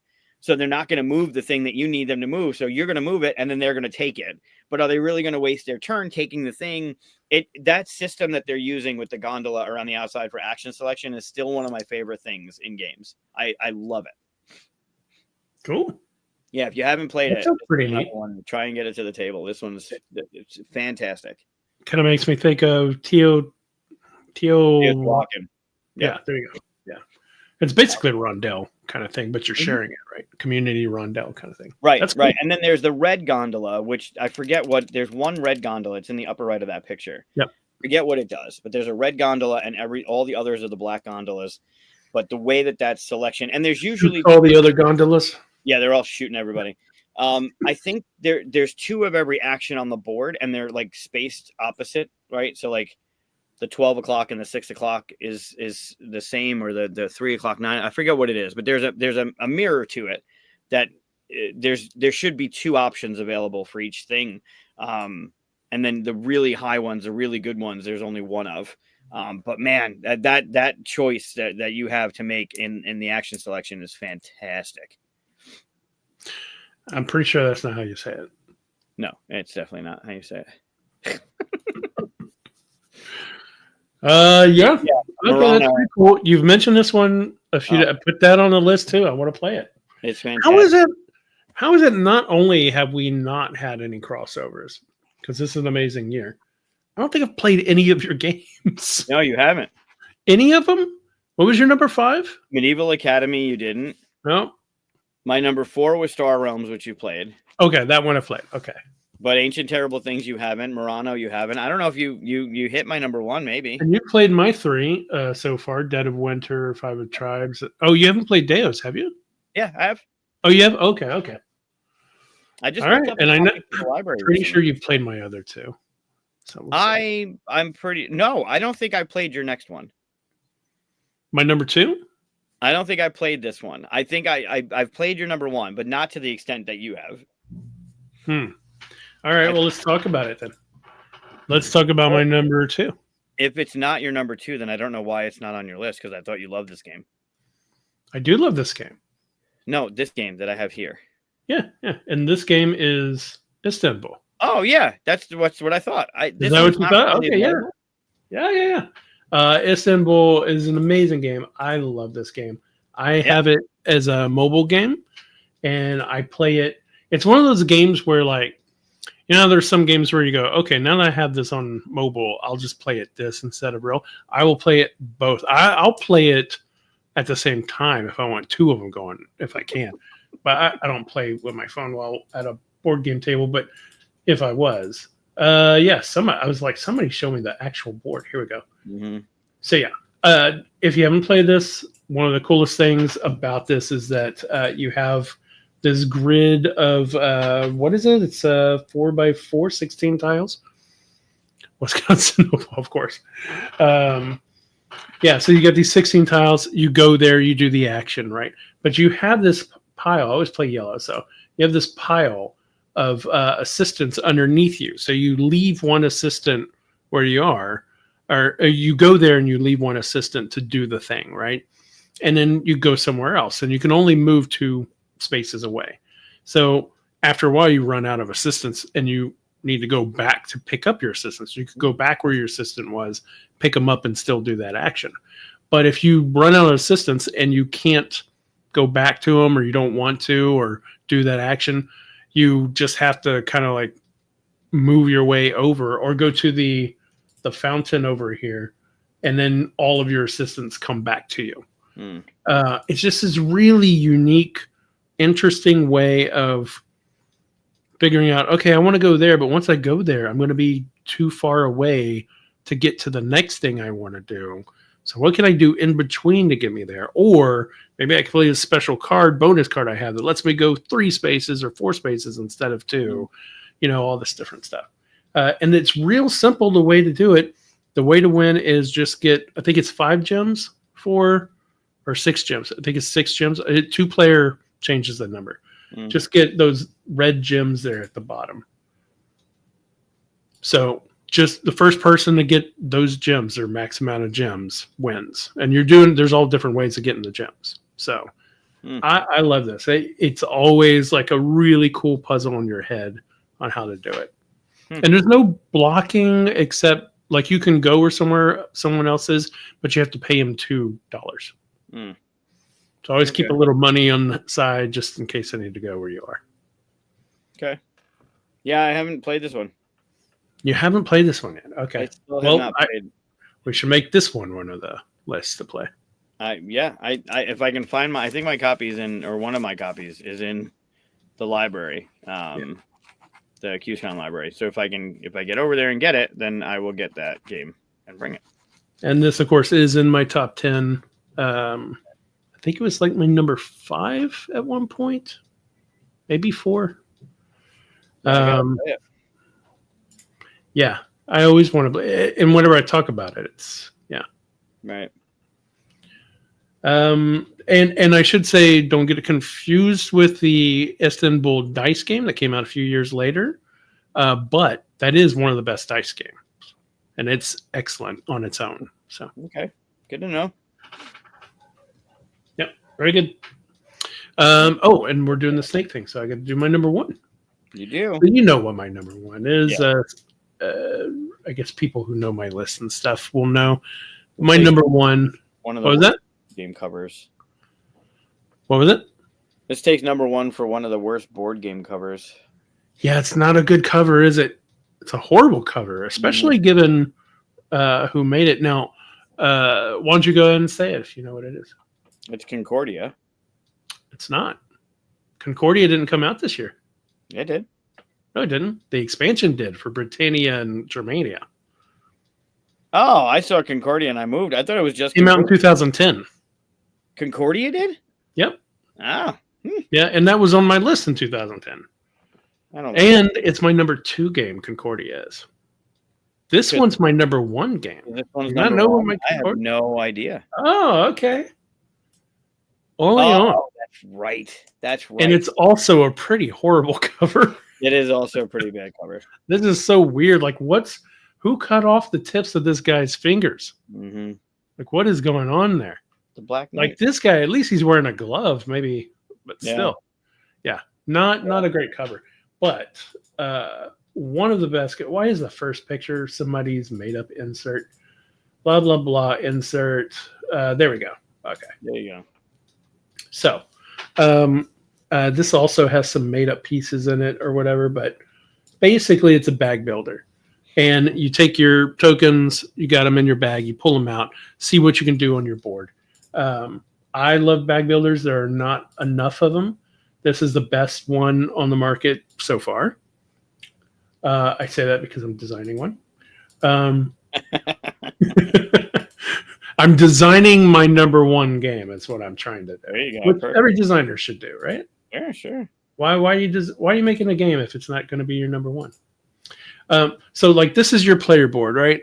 What you do is you pull out your tokens, and then you get to put 8 tokens max down here, and then you decide where they go, right? So down here at the bottom, if you put a farmer, which is the white guy, the brown one is tradesman, I think, and that one's a merchant. If you put all 3 there, then you'll get a scholar, and then you get that token and you put in there. You also move up some other track, right?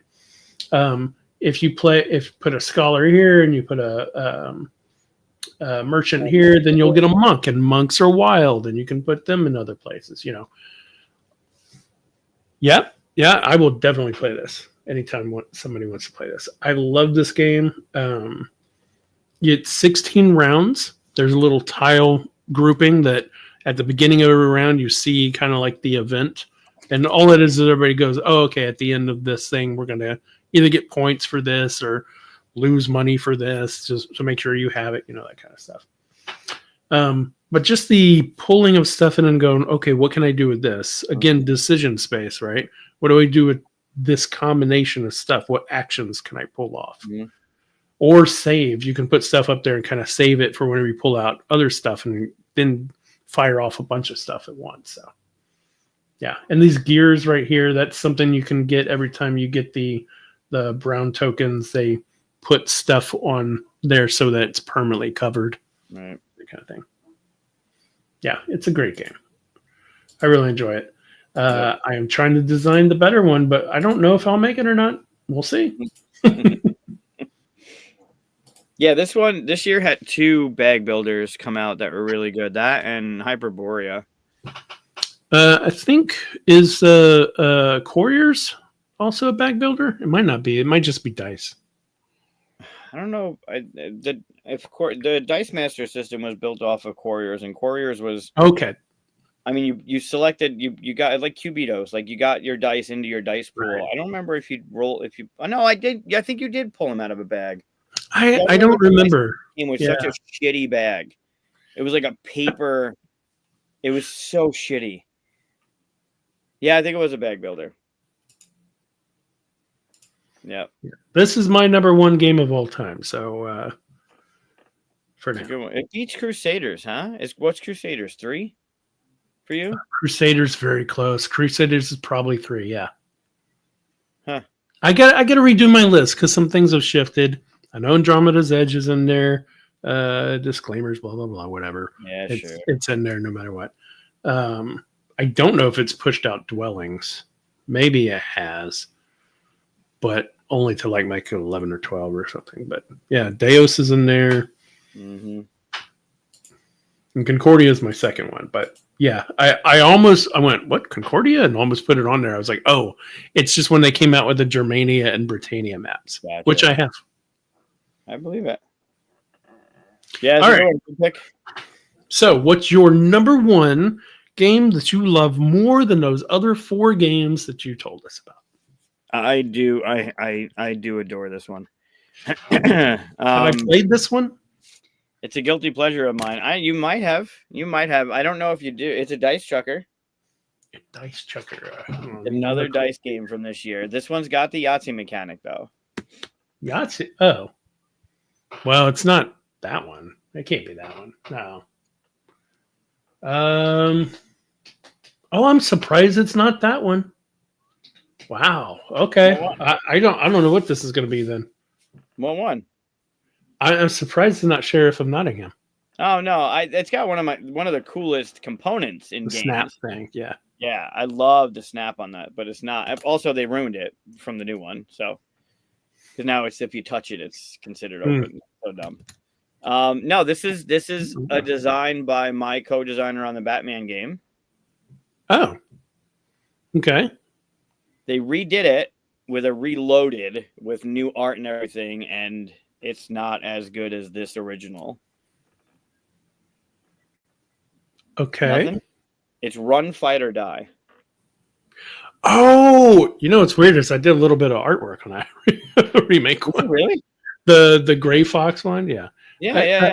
I did some not artwork, but I used to do like repair work for artists, basically. Yeah. Like whenever a publisher was like, hey, we already paid the artist and they're off on some other project, but we need this whole thing. I would just match their style and like adjust stuff for them. Gotcha. So I wouldn't be on the list or anything, but yeah, I've never played it though. You should bring it up on the screen. Oh, I should. Yeah. I was just going to sit there with my favorite Die. It's a zombie game. It's a guilty pleasure of mine. It uses dice with the Yahtzee mechanism where you roll and you can keep some stuff and re-roll. The idea is you have that board in front of you, and there's a zone 3, a zone 2, and a zone 1. And on the right side of the board is what dice faces will attack the zombies in that zone. And every zombie has 1 hit. It's not like, these zombies only have 1 hit. So in zone 1, they're much closer to you. And you could tell, again, like Nixon pointed out before, the progressive art. In zone 3, you're farther away from them. You're up on a rooftop. You're looking down, and then they get closer to you. If they ever come off zone 1, they hit you, and you only have a certain amount of points. So that character right there only has 5 hit points. They all have a special ability. If you roll a certain combination, you get to do your certain thing. But on your turn, you roll your dice, and the dice faces will attack the different zones. So in zone 1, they're up on you, right? It literally says they're on you. That's the only zone that you can use a bat, unless it's a special edition or a special ability from a card. So like the bat in front. Yep. You smack them. The gun will hit in all of them because you can target whatever, and then the runaway will run away. But throughout the game, the way the thing works is everybody moves towards you. Then you roll your dice, you do your thing, but you add three zombies to your zone 3 to start, right? So they're gonna at the end of it, they're gonna move forward. So you're trying to pick them off. Then there's cards that like let you move zombies to your neighbor. You're throwing shade to your neighbor, so zombies are moving to the next player to have to deal with. It's stupid fun. It's just rolling dice, using your dice faces to try and either trigger your special ability. You also, the idea is there's a town line and you want to cross the town line with a certain amount of followers. So you can use the other actions on the die. There's amulets and handshakes, and friendship or whatever. And there's all these different combinations. You can like 2, 3, or 4 of them will get you better things, right? The more you have, the better you get. And you can get these followers, but some of the followers are like making more noise, but they're worth really a lot of points. So it's one of those things where the game could end, but you might not win because you have all the followers. You might win. You might trigger endgame, but the winner might be somebody who had the noisiest followers because they managed their stuff and they got through with the bigger points. But then there's another way to play where there's a big bad, and when the boss comes up, you're trying to hit the boss as many times as you can, and you get points for picking off the boss. But the threat management of the zombies coming down, eventually, like that zone 1 can get kind of crowded. And I think the bat does 2 damage. Every bat will take out 2 because they're right up on you. But you'll get 7, 8, and 9 zombies in that zone 1, and you're just hoping to roll bats to try and not. Or if you run, you just move them back 1. So like anything in zone 3 would come off the board. Anything in zone 2 would go to 3. It's definitely a guilty pleasure of mine, but I love this game before I met Richard. This is great. You had different characters in the game. There was an expansion. There was Kickstarter stuff. Like this was a big one for me. I'll play this one too. You never played it. I've never played it, and I misspoke. I now looking at the artwork. I didn't work on the game, but I do think I worked on some of the Kickstarter for it. So, gotcha. Yeah, this one's great. It had so much stuff to add to it, but again, this is one of those that like in the base of it. There's the big bad. You can kind of fight with him. Yeah, I love this one. This one was so good. It's so much fun. Oh wow. that's fun. Yeah, so there's weapons that you get like when there's the bat, the gun, the runner. Then there's a book, a handshake, and an amulet, I think. Oh, so there's you roll there's 2 dice you roll in the beginning, or there's 1 die you roll in the beginning. It's a zombie die, and it'll tell you what happens. Either it's all quiet, or everybody moves, or something happens. That gray die right there above the plus sign. That die you roll first, and that does something. Then you get to roll your dice and try and get as much of the combo as you can to get your weapons, to do your damage, to do whatever you have to do. Like sometimes it doesn't look that bad, but sometimes your board can look pretty bad. There you go. Like that's pretty accurate. Yeah, it's super fun. The reload is okay. It had an art lift, like newer art, and they tried to streamline some of the stuff, but for me it fell short. I wasn't too I would not go and grab the reloaded off the board. I'll go to the the original? The original edition. I actually got in the flea market at Tantrum Con. I got a copy of the big one. Where is it? I don't see it. A copy of that, but it came in a small box and then a big box that had all the other stuff in it. And I had it down at Tantrum Con for Richard to sign because again, I haven't seen him since before COVID. And he and I talked about what Reloaded did and how he prefers this one to the Reloaded one as well.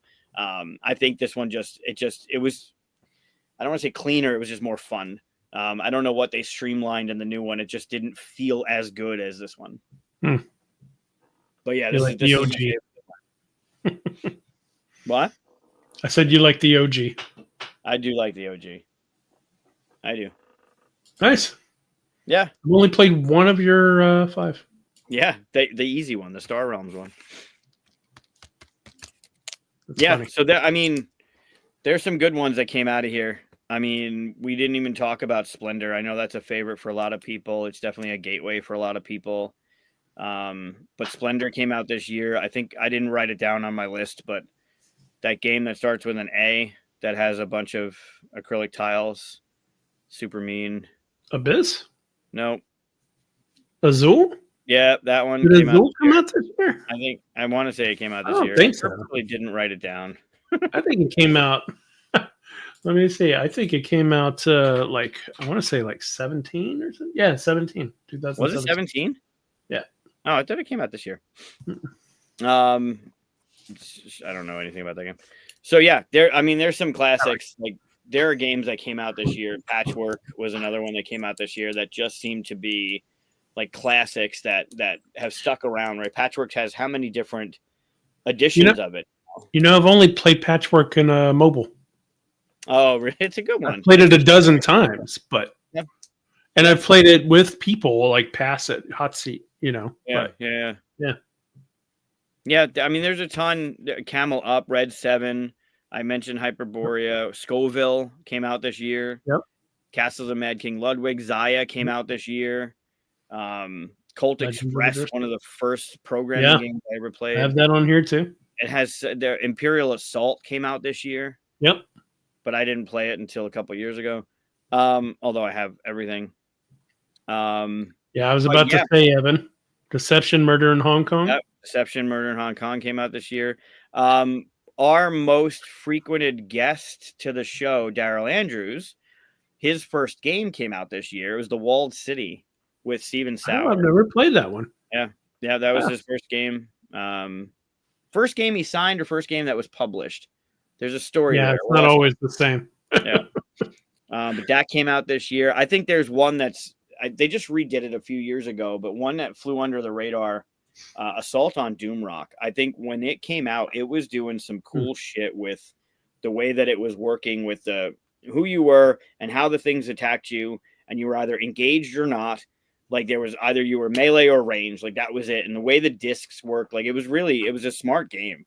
But that came out this year. Like they had Dragon Scrolls came out this year. I've talked about Spell. What's the game I always talk about from the Lamont brothers? Spellbound. Those two came out. You do listen because I talk about it every other episode. They came out with a game called Dragon Scroll, and they had the system kind of like what the Spill did from Smirk and Dagger.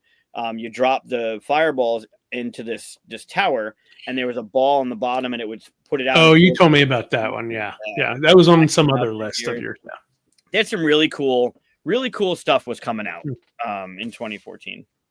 I have Abyss. Yep. And that's my number 6, and also Bruno Catala. So I was like, oh my God, like who is this guy? Black Fleet.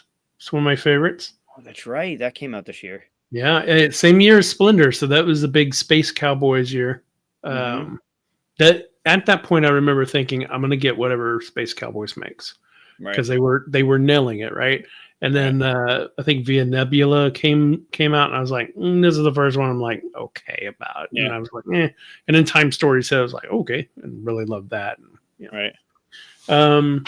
Progress, Evolution of Technology is one I've had on my list many times.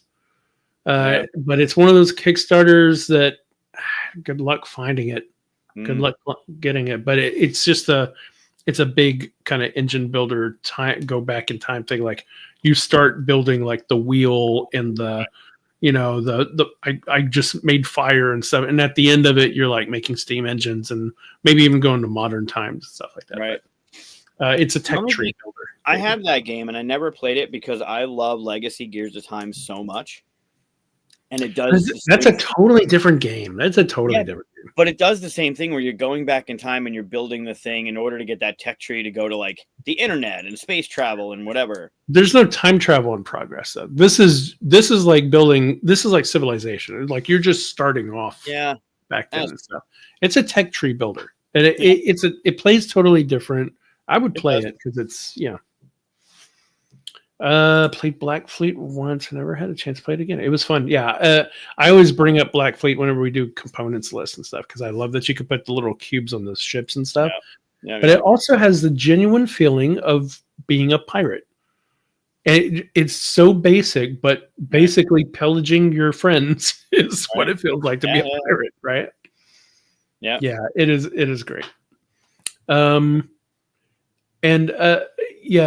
that, you said Scoville. Deception, Murder in Hong Kong is still an amazing party game that needs to be repeated and told about for people who haven't tried it. Party game. Is it a party game? It's not necessarily a party game. It's a who is the murderer game kind of thing. Say party game. Yeah. So party might be disservice as far as like I don't know. Not party game, but it's like figuring out which one of us is the bad guy, right? It's definitely deductive, like group deduction. A huge game, Imperial Settlers. Yeah, Portal. Yeah, I played the crap out of that game when it came out. I even got the extra factions and stuff. That was a crazy one. La Granja. Yeah, they're playing that tomorrow at QsCon Tuesday. The new edition that just came out. I don't need the new edition. I don't know if they changed any rules or anything like that because I have the original one. But I'm glad it got out. See, that's another example of what I said, like they need to remake this or something, like slap a little bit of different art on it and just get it out there so that people new to the hobby can revisit these awesome games. Right. Social deduction. That's what I was looking for, not party. Yeah, it's social deduction. Castles of Mad King Ludwig was already talked about in both chat and you mentioned it. Terra Mystica, huge. Yeah, I haven't played it in years and I want to play it again. Yeah, but it's a huge one right there. Yeah. Alchemist, first game. Yeah, was it? Yeah, Alchemists. First, probably not the first, but the first one to really pull it off well using an app. Right? Yeah, no, you're wrong. We'll continue. Is Terra Mystica not 2014? We'll continue. Why? We'll continue. Why? Just keep going. No. Why?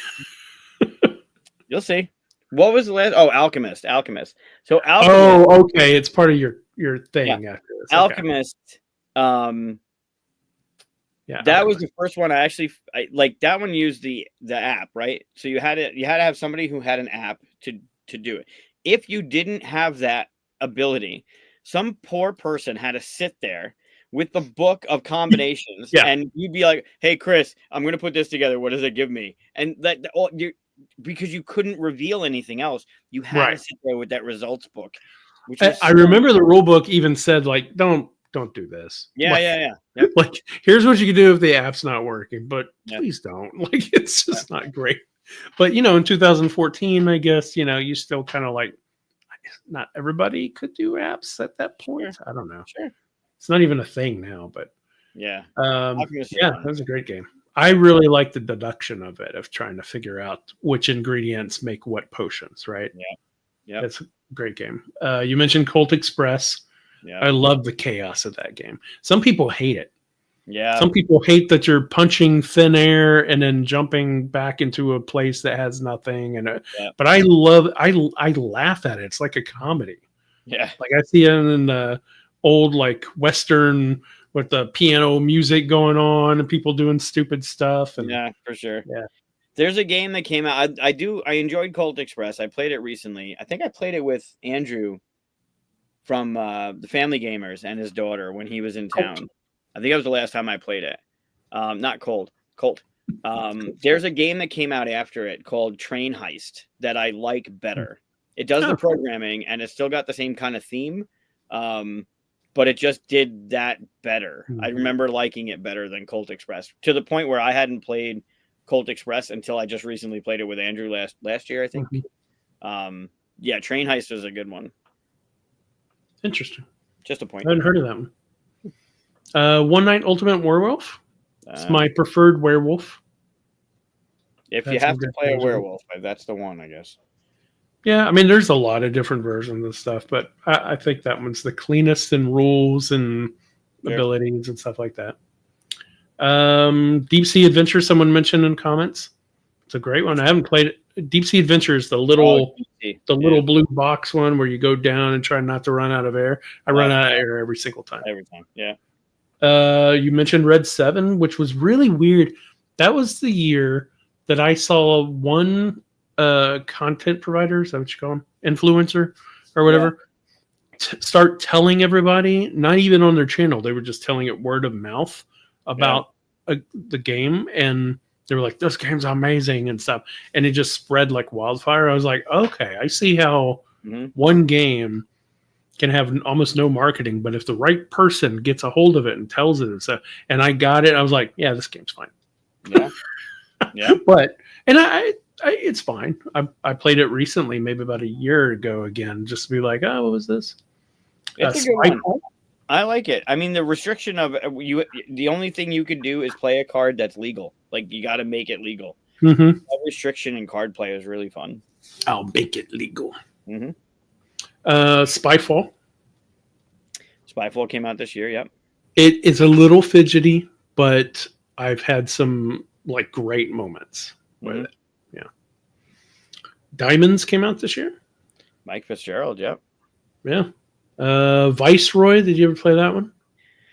That's the one we were just talking about that had the dumb sleeve that kept the base game and the expansion. It was like a thin, like ribbon sleeve that went around. I don't understand. Yeah, I think I got rid of that.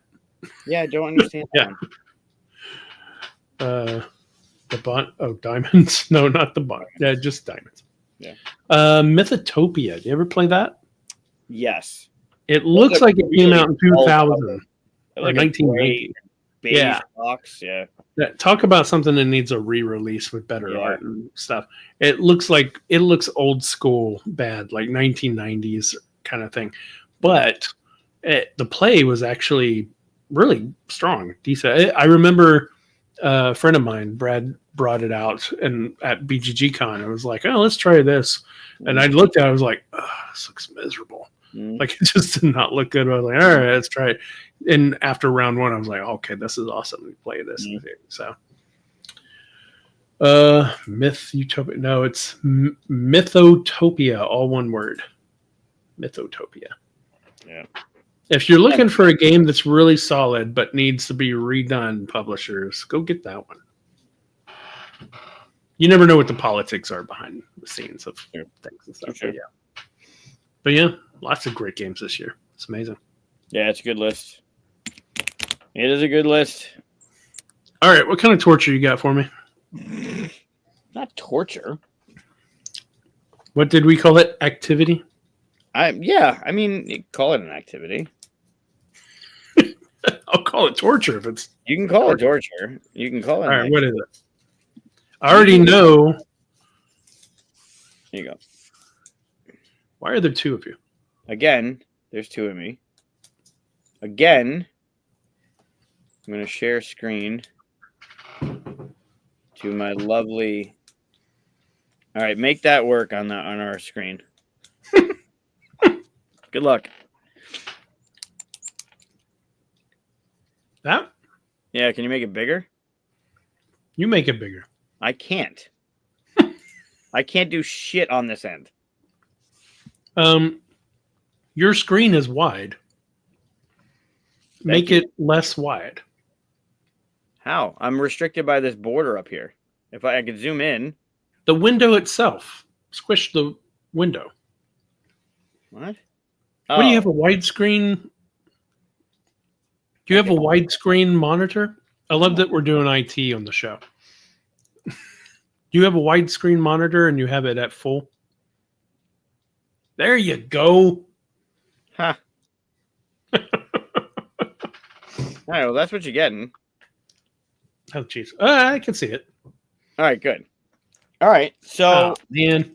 Yeah, there are 20 games. All right. And you have to... None of which came out in 2014. Oh, you have to tell me if they came out before or after 2014. Okay. Some of these will be easier than others. Some of them will be easier than others. Now, as a caveat, I went into BGG and I went to versions and I went to the first edition English. Okay.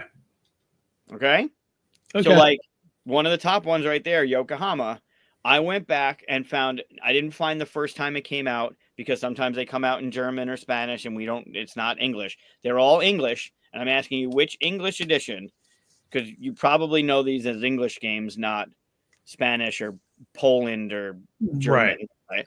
So I made sure I went back to the versions of it, and I grabbed a picture of the English edition of the game when it came out. And the idea is I'm looking at the Japanese cover of Yokohama. But this is the first edition, like the English. This was English and Japanese or German. I think they were multilingual, but it was the first time it was available in English. But that's not the English version cover.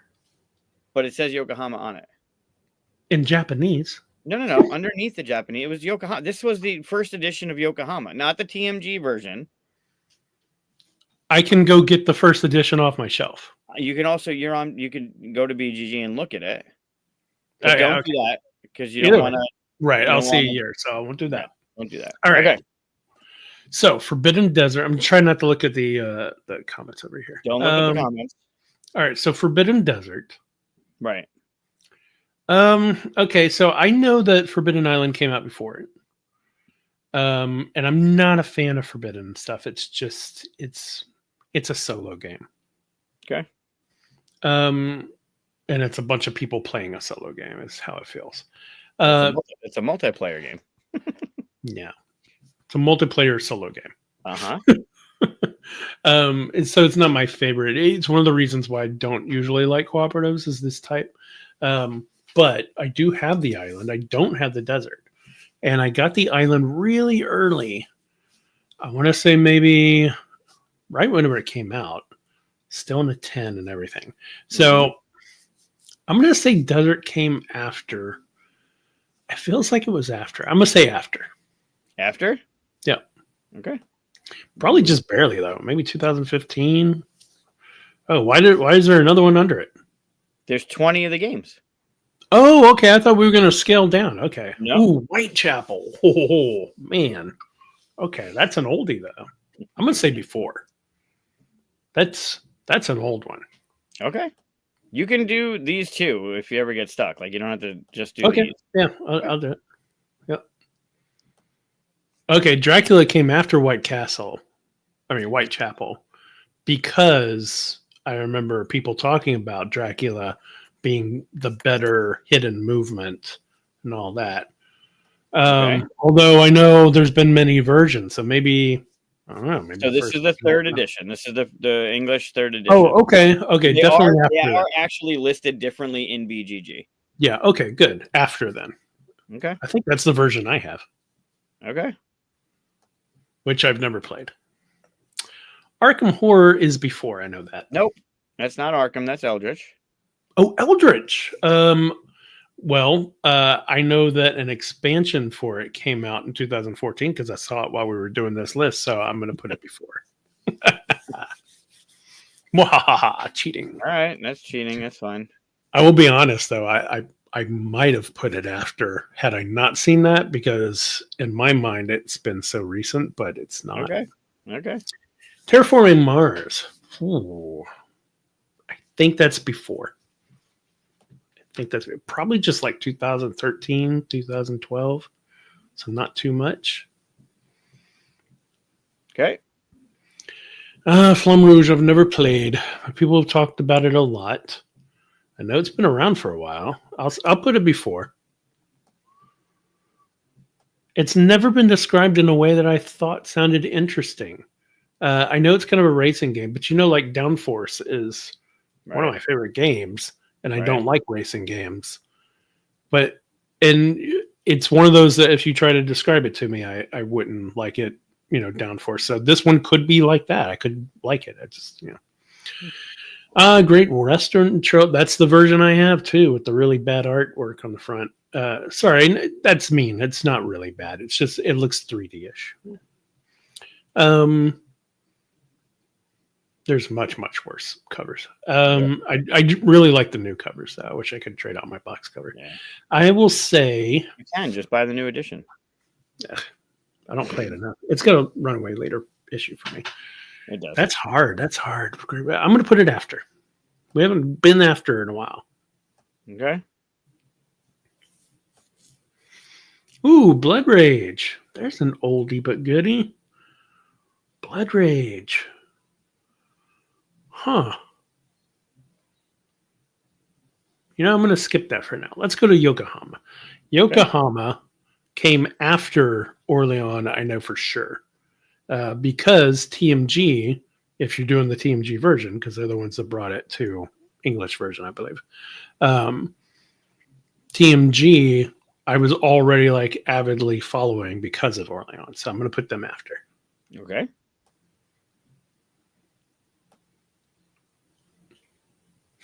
So this is why you were laughing. Mm-hmm. Okay. Well, I would have put 2014. Is that an option? No. Nope. Well, if this is the English version, is before or after. It's not. Before, middle, and Sure, after. sure. If this is the English version and what I was looking at in that list was the German version or whatever, let's put it after. Okay. Little cheat there, maybe. Codenames. Codenames is after. But just barely, I think. 2015, 2016, maybe. Feast of Odin is after. Yep. Oh, there wasn't a lot there. Okay. Well, I did them by shape of box. Oh, okay, that makes sense. Tiny Epic Galaxies. That is my favorite epic. Well, it was the first epic. Yes and no. It was their first epic. Mm-hmm. Yes and no. So it's my favorite as a mechanism and to play and stuff. But thematically, Quest is my favorite. So I bounce between one of those being my favorite because Quest is kind of like Zelda, right? Sure, yeah. Yep. Yeah, I'm gonna put before on this one. That was way back. I still haven't played the expansion for it. Nations is before because a expansion for Nations came out in 2014. I saw during our list making. Wahaha. More cheats. Shit. That is season 1. That is the Blue Pandemic season 1. Yeah. Well, Red and Blue came out in the same year anyway, right? Never played. I was already super tired of Pandemic at this point. We played it a lot in our group because some of our group really liked it. And it was more of a puzzle than like Forbidden Desert and all that stuff. So, I'm sure I'll play and all that. Try not to be alpha gamer or all that stuff. But I was done with it by the time this came out. But when did Pandemic come out? I think that was 2010. So it's been a while. I'm going to put this after. Okay. It's got to be close. It's either just before, just after, but I'm going to put it after. Have you ever played Pandemic: The Cure, the dice one? No, I've never played any other Pandemics. Pandemic: The Cure is fantastic. Rum Crusoe, I have that version. And, oh, no, I don't. I have the older version than that. No, this is the original. Remember, I went to the original.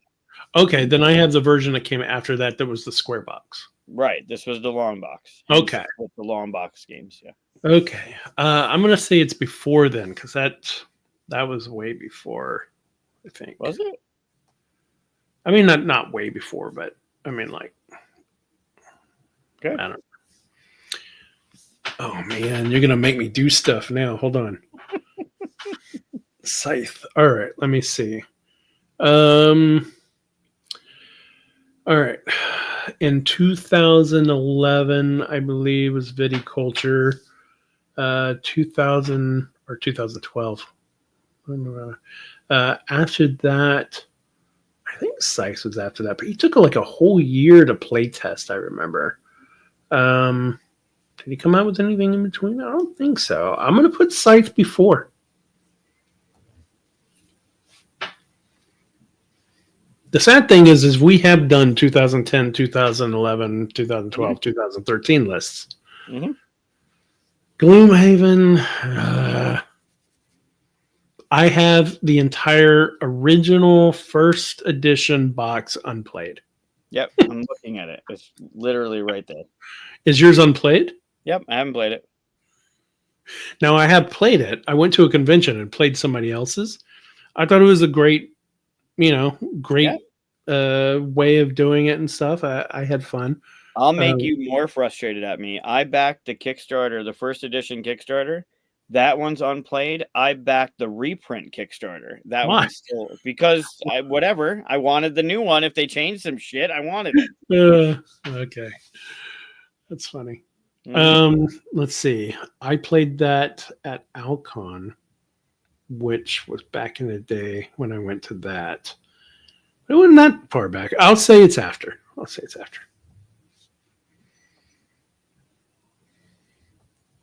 Let's go back to Blood Rage. I think that's before. Is that the original coup?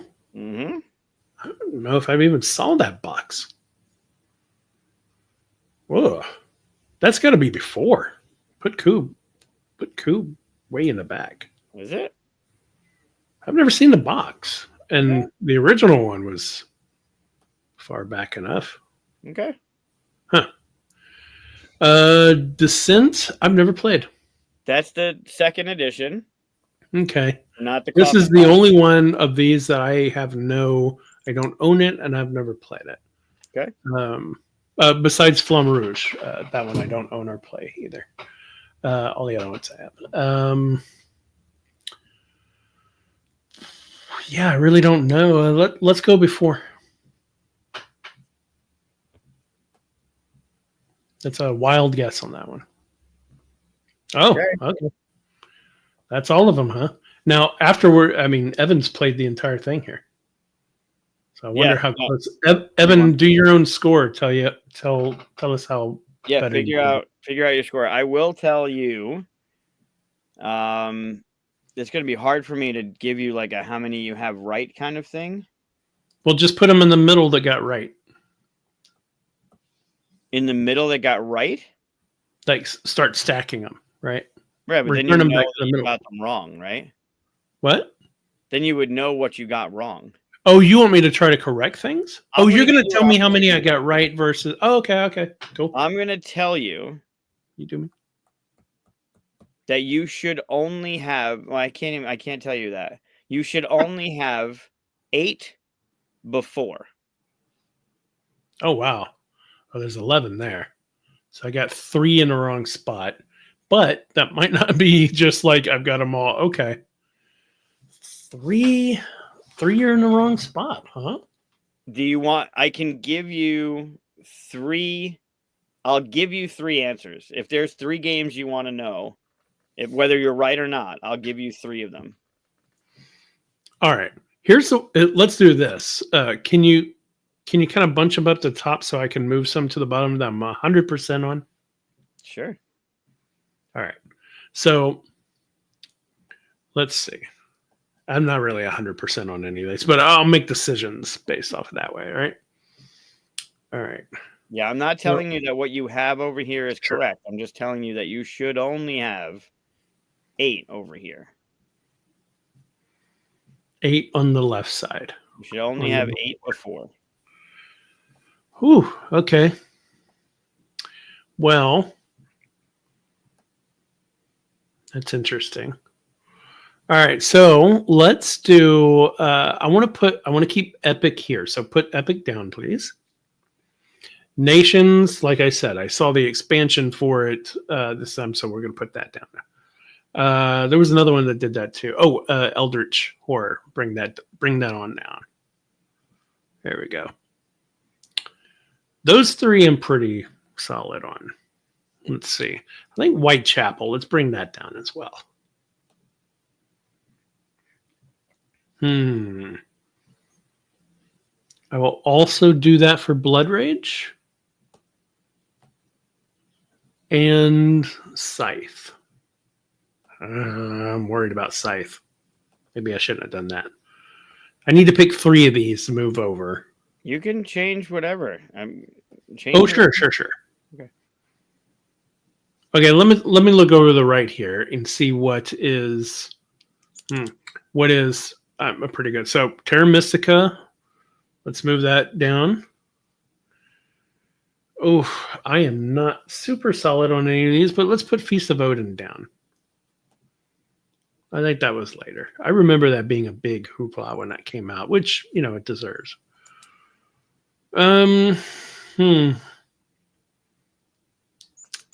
Codenames, I think, was 2016. So move that one down. I'm really not sure about any of the rest of these. Because I know Pandemic, I'm pretty sure Pandemic came out in 2010. Was it really like 5 years or more whenever they did Legacy? Might have been. They did other expansions before then. Let's put Legacy down. All right, let's go back to the before. I don't know anything about Descent. Jakku, man, that feels old. I'm gonna say it stays there.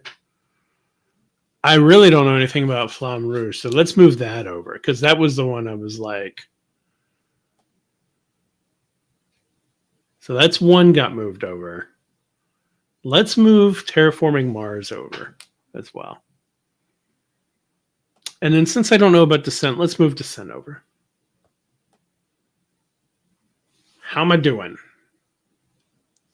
So of the ones that you have before, you have 8. 1, 2, 3, 4, 5, 6, 7, 8. And there should be 8. Yeah. You have correct. All 8.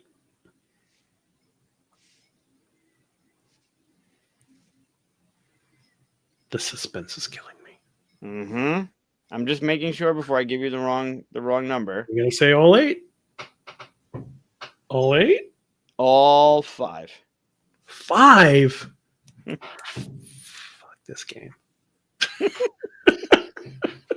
You have 5 correct. 5 correct. Yes. All right. Well, luckily you put them down in order of what I was certain of. So, maybe. So move the top 3 back up. There you go.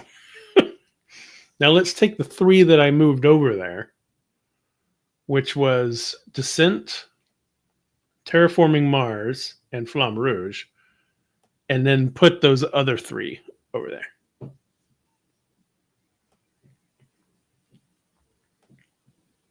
So you're saying this? Yeah. How am I doing now? All right.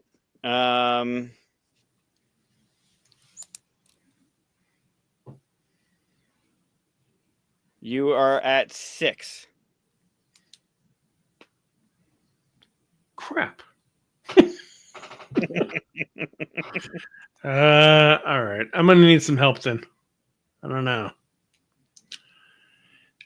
Let me ask you, can I ask you specific questions now to kind of, I don't know. What can I do to, because I'm kind of lost at this point. I'll give you 3. You ask me and I'll tell you. I can tell you if you're right or wrong if you want, but can I ask, are my 5 bottom ones on the left that I have locked, are those correct?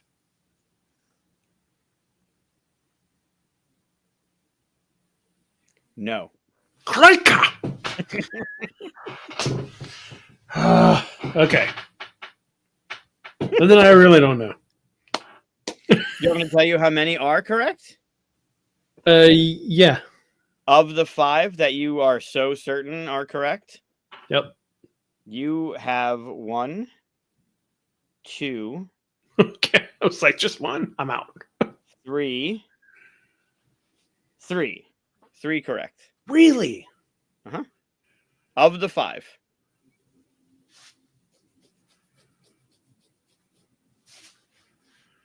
So, okay, Blood Rage and Whitechapel then.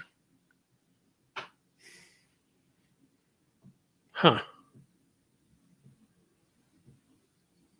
Those must be the 2.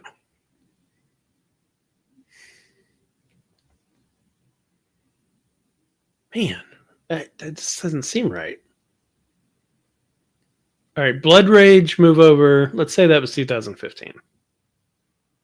I wonder how Evan did in this. And, or everybody else following along.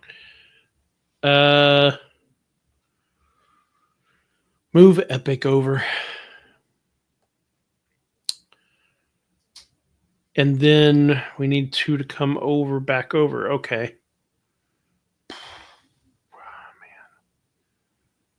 How about Forbidden Desert? Man, I'm really lost at this point.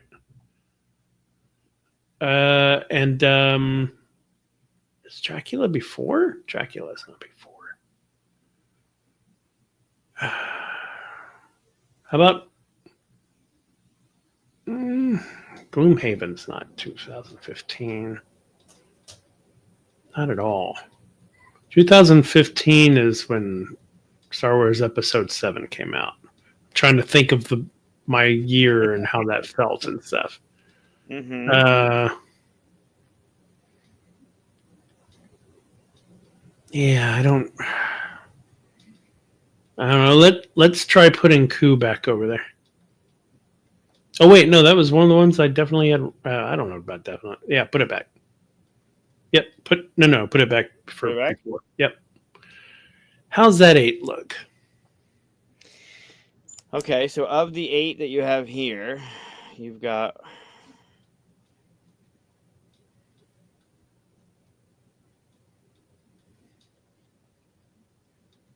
We're gonna start whittling down after this.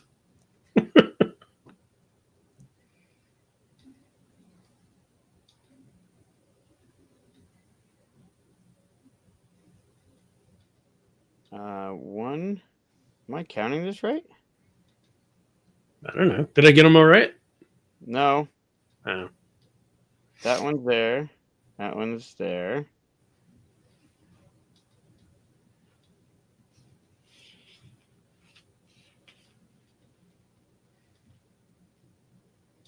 Yeah, you have 6. How did all that change? All right. How many do I have right in the cluster of 3 at the bottom? Let's do it in bottom. section. The bottom 3? Yep. You would have all 3 correct. Okay.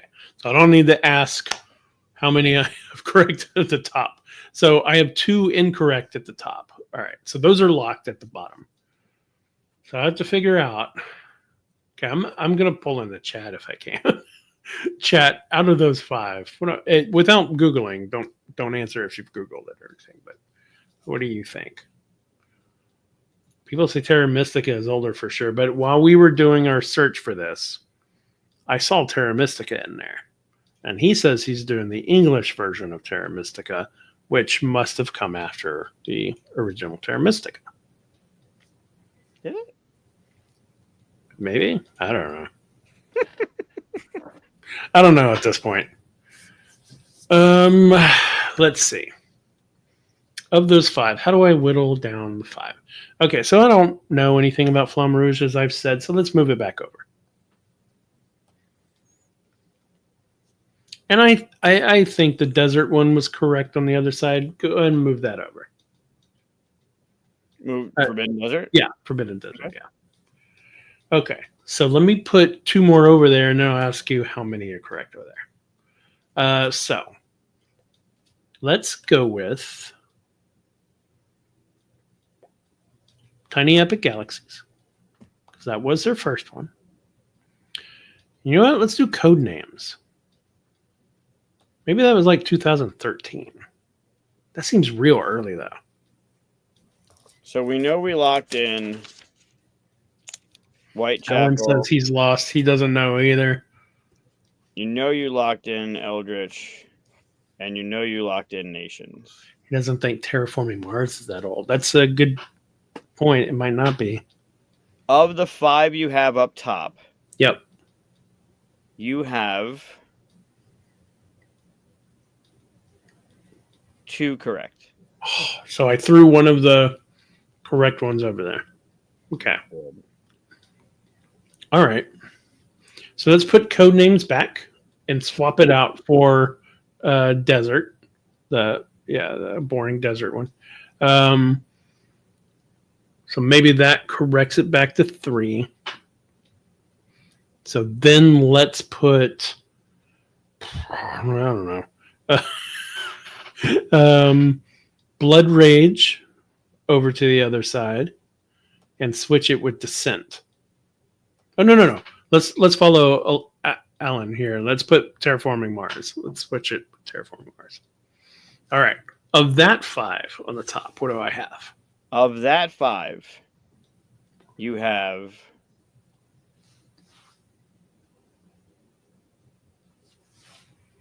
3. Okay.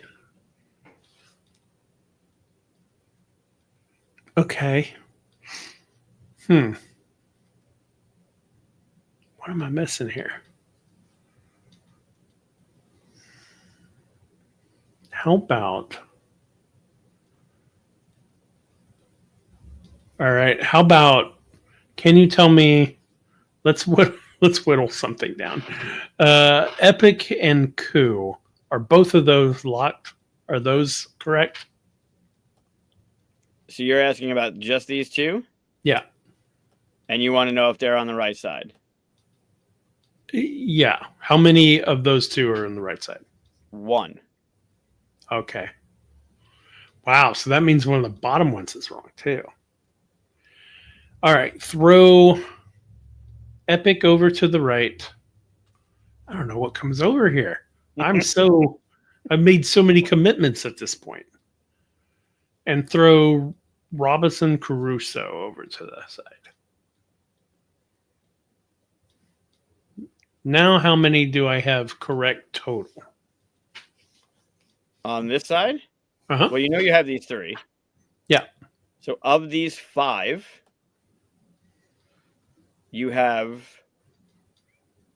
4. What? I had 6 a minute ago. Oh, no, of those 5. Of those 5. Oh, I thought you meant the whole. Yeah. Okay. Of these 5, you have 4. You have these 3, so I'm not including those. I have 4. Okay. Just one. Just one.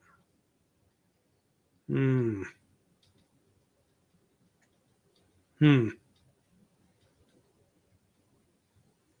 No, I don't think Terra Mystica, Alan. I don't think so. And I don't think Blood Rage is newer. I mean, maybe it is. It could be. All right, let's try Blood Rage. Let's put Blood Rage back. And I didn't know about Flamme Rouge, so let's put Flamme Rouge back. Although that art looks older than 2014. Did I zoom in? What the fuck just happened? No, you just kind of scrolled. Oh. All right. So what's that 5? Did I get that locked? Or is it still these 4? 5, you have 4. Okay. So that means either I switched out a bad one for a good. No. That means I just switched out a bad one for a bad one. So I was right to put Blood Rage over to the right. Just Flamme Rouge was the wrong one. All right. Well, that just means that we're going to be switching Flamme Rouge constantly. Go ahead and lock the other ones then.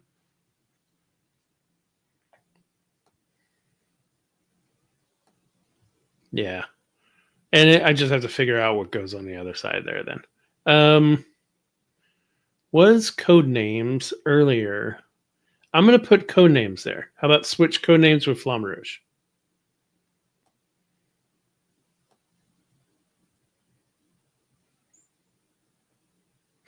No? Are you just going to make me go through all of them? This is as good as it gets. So Blood Rouge. Are you kidding me?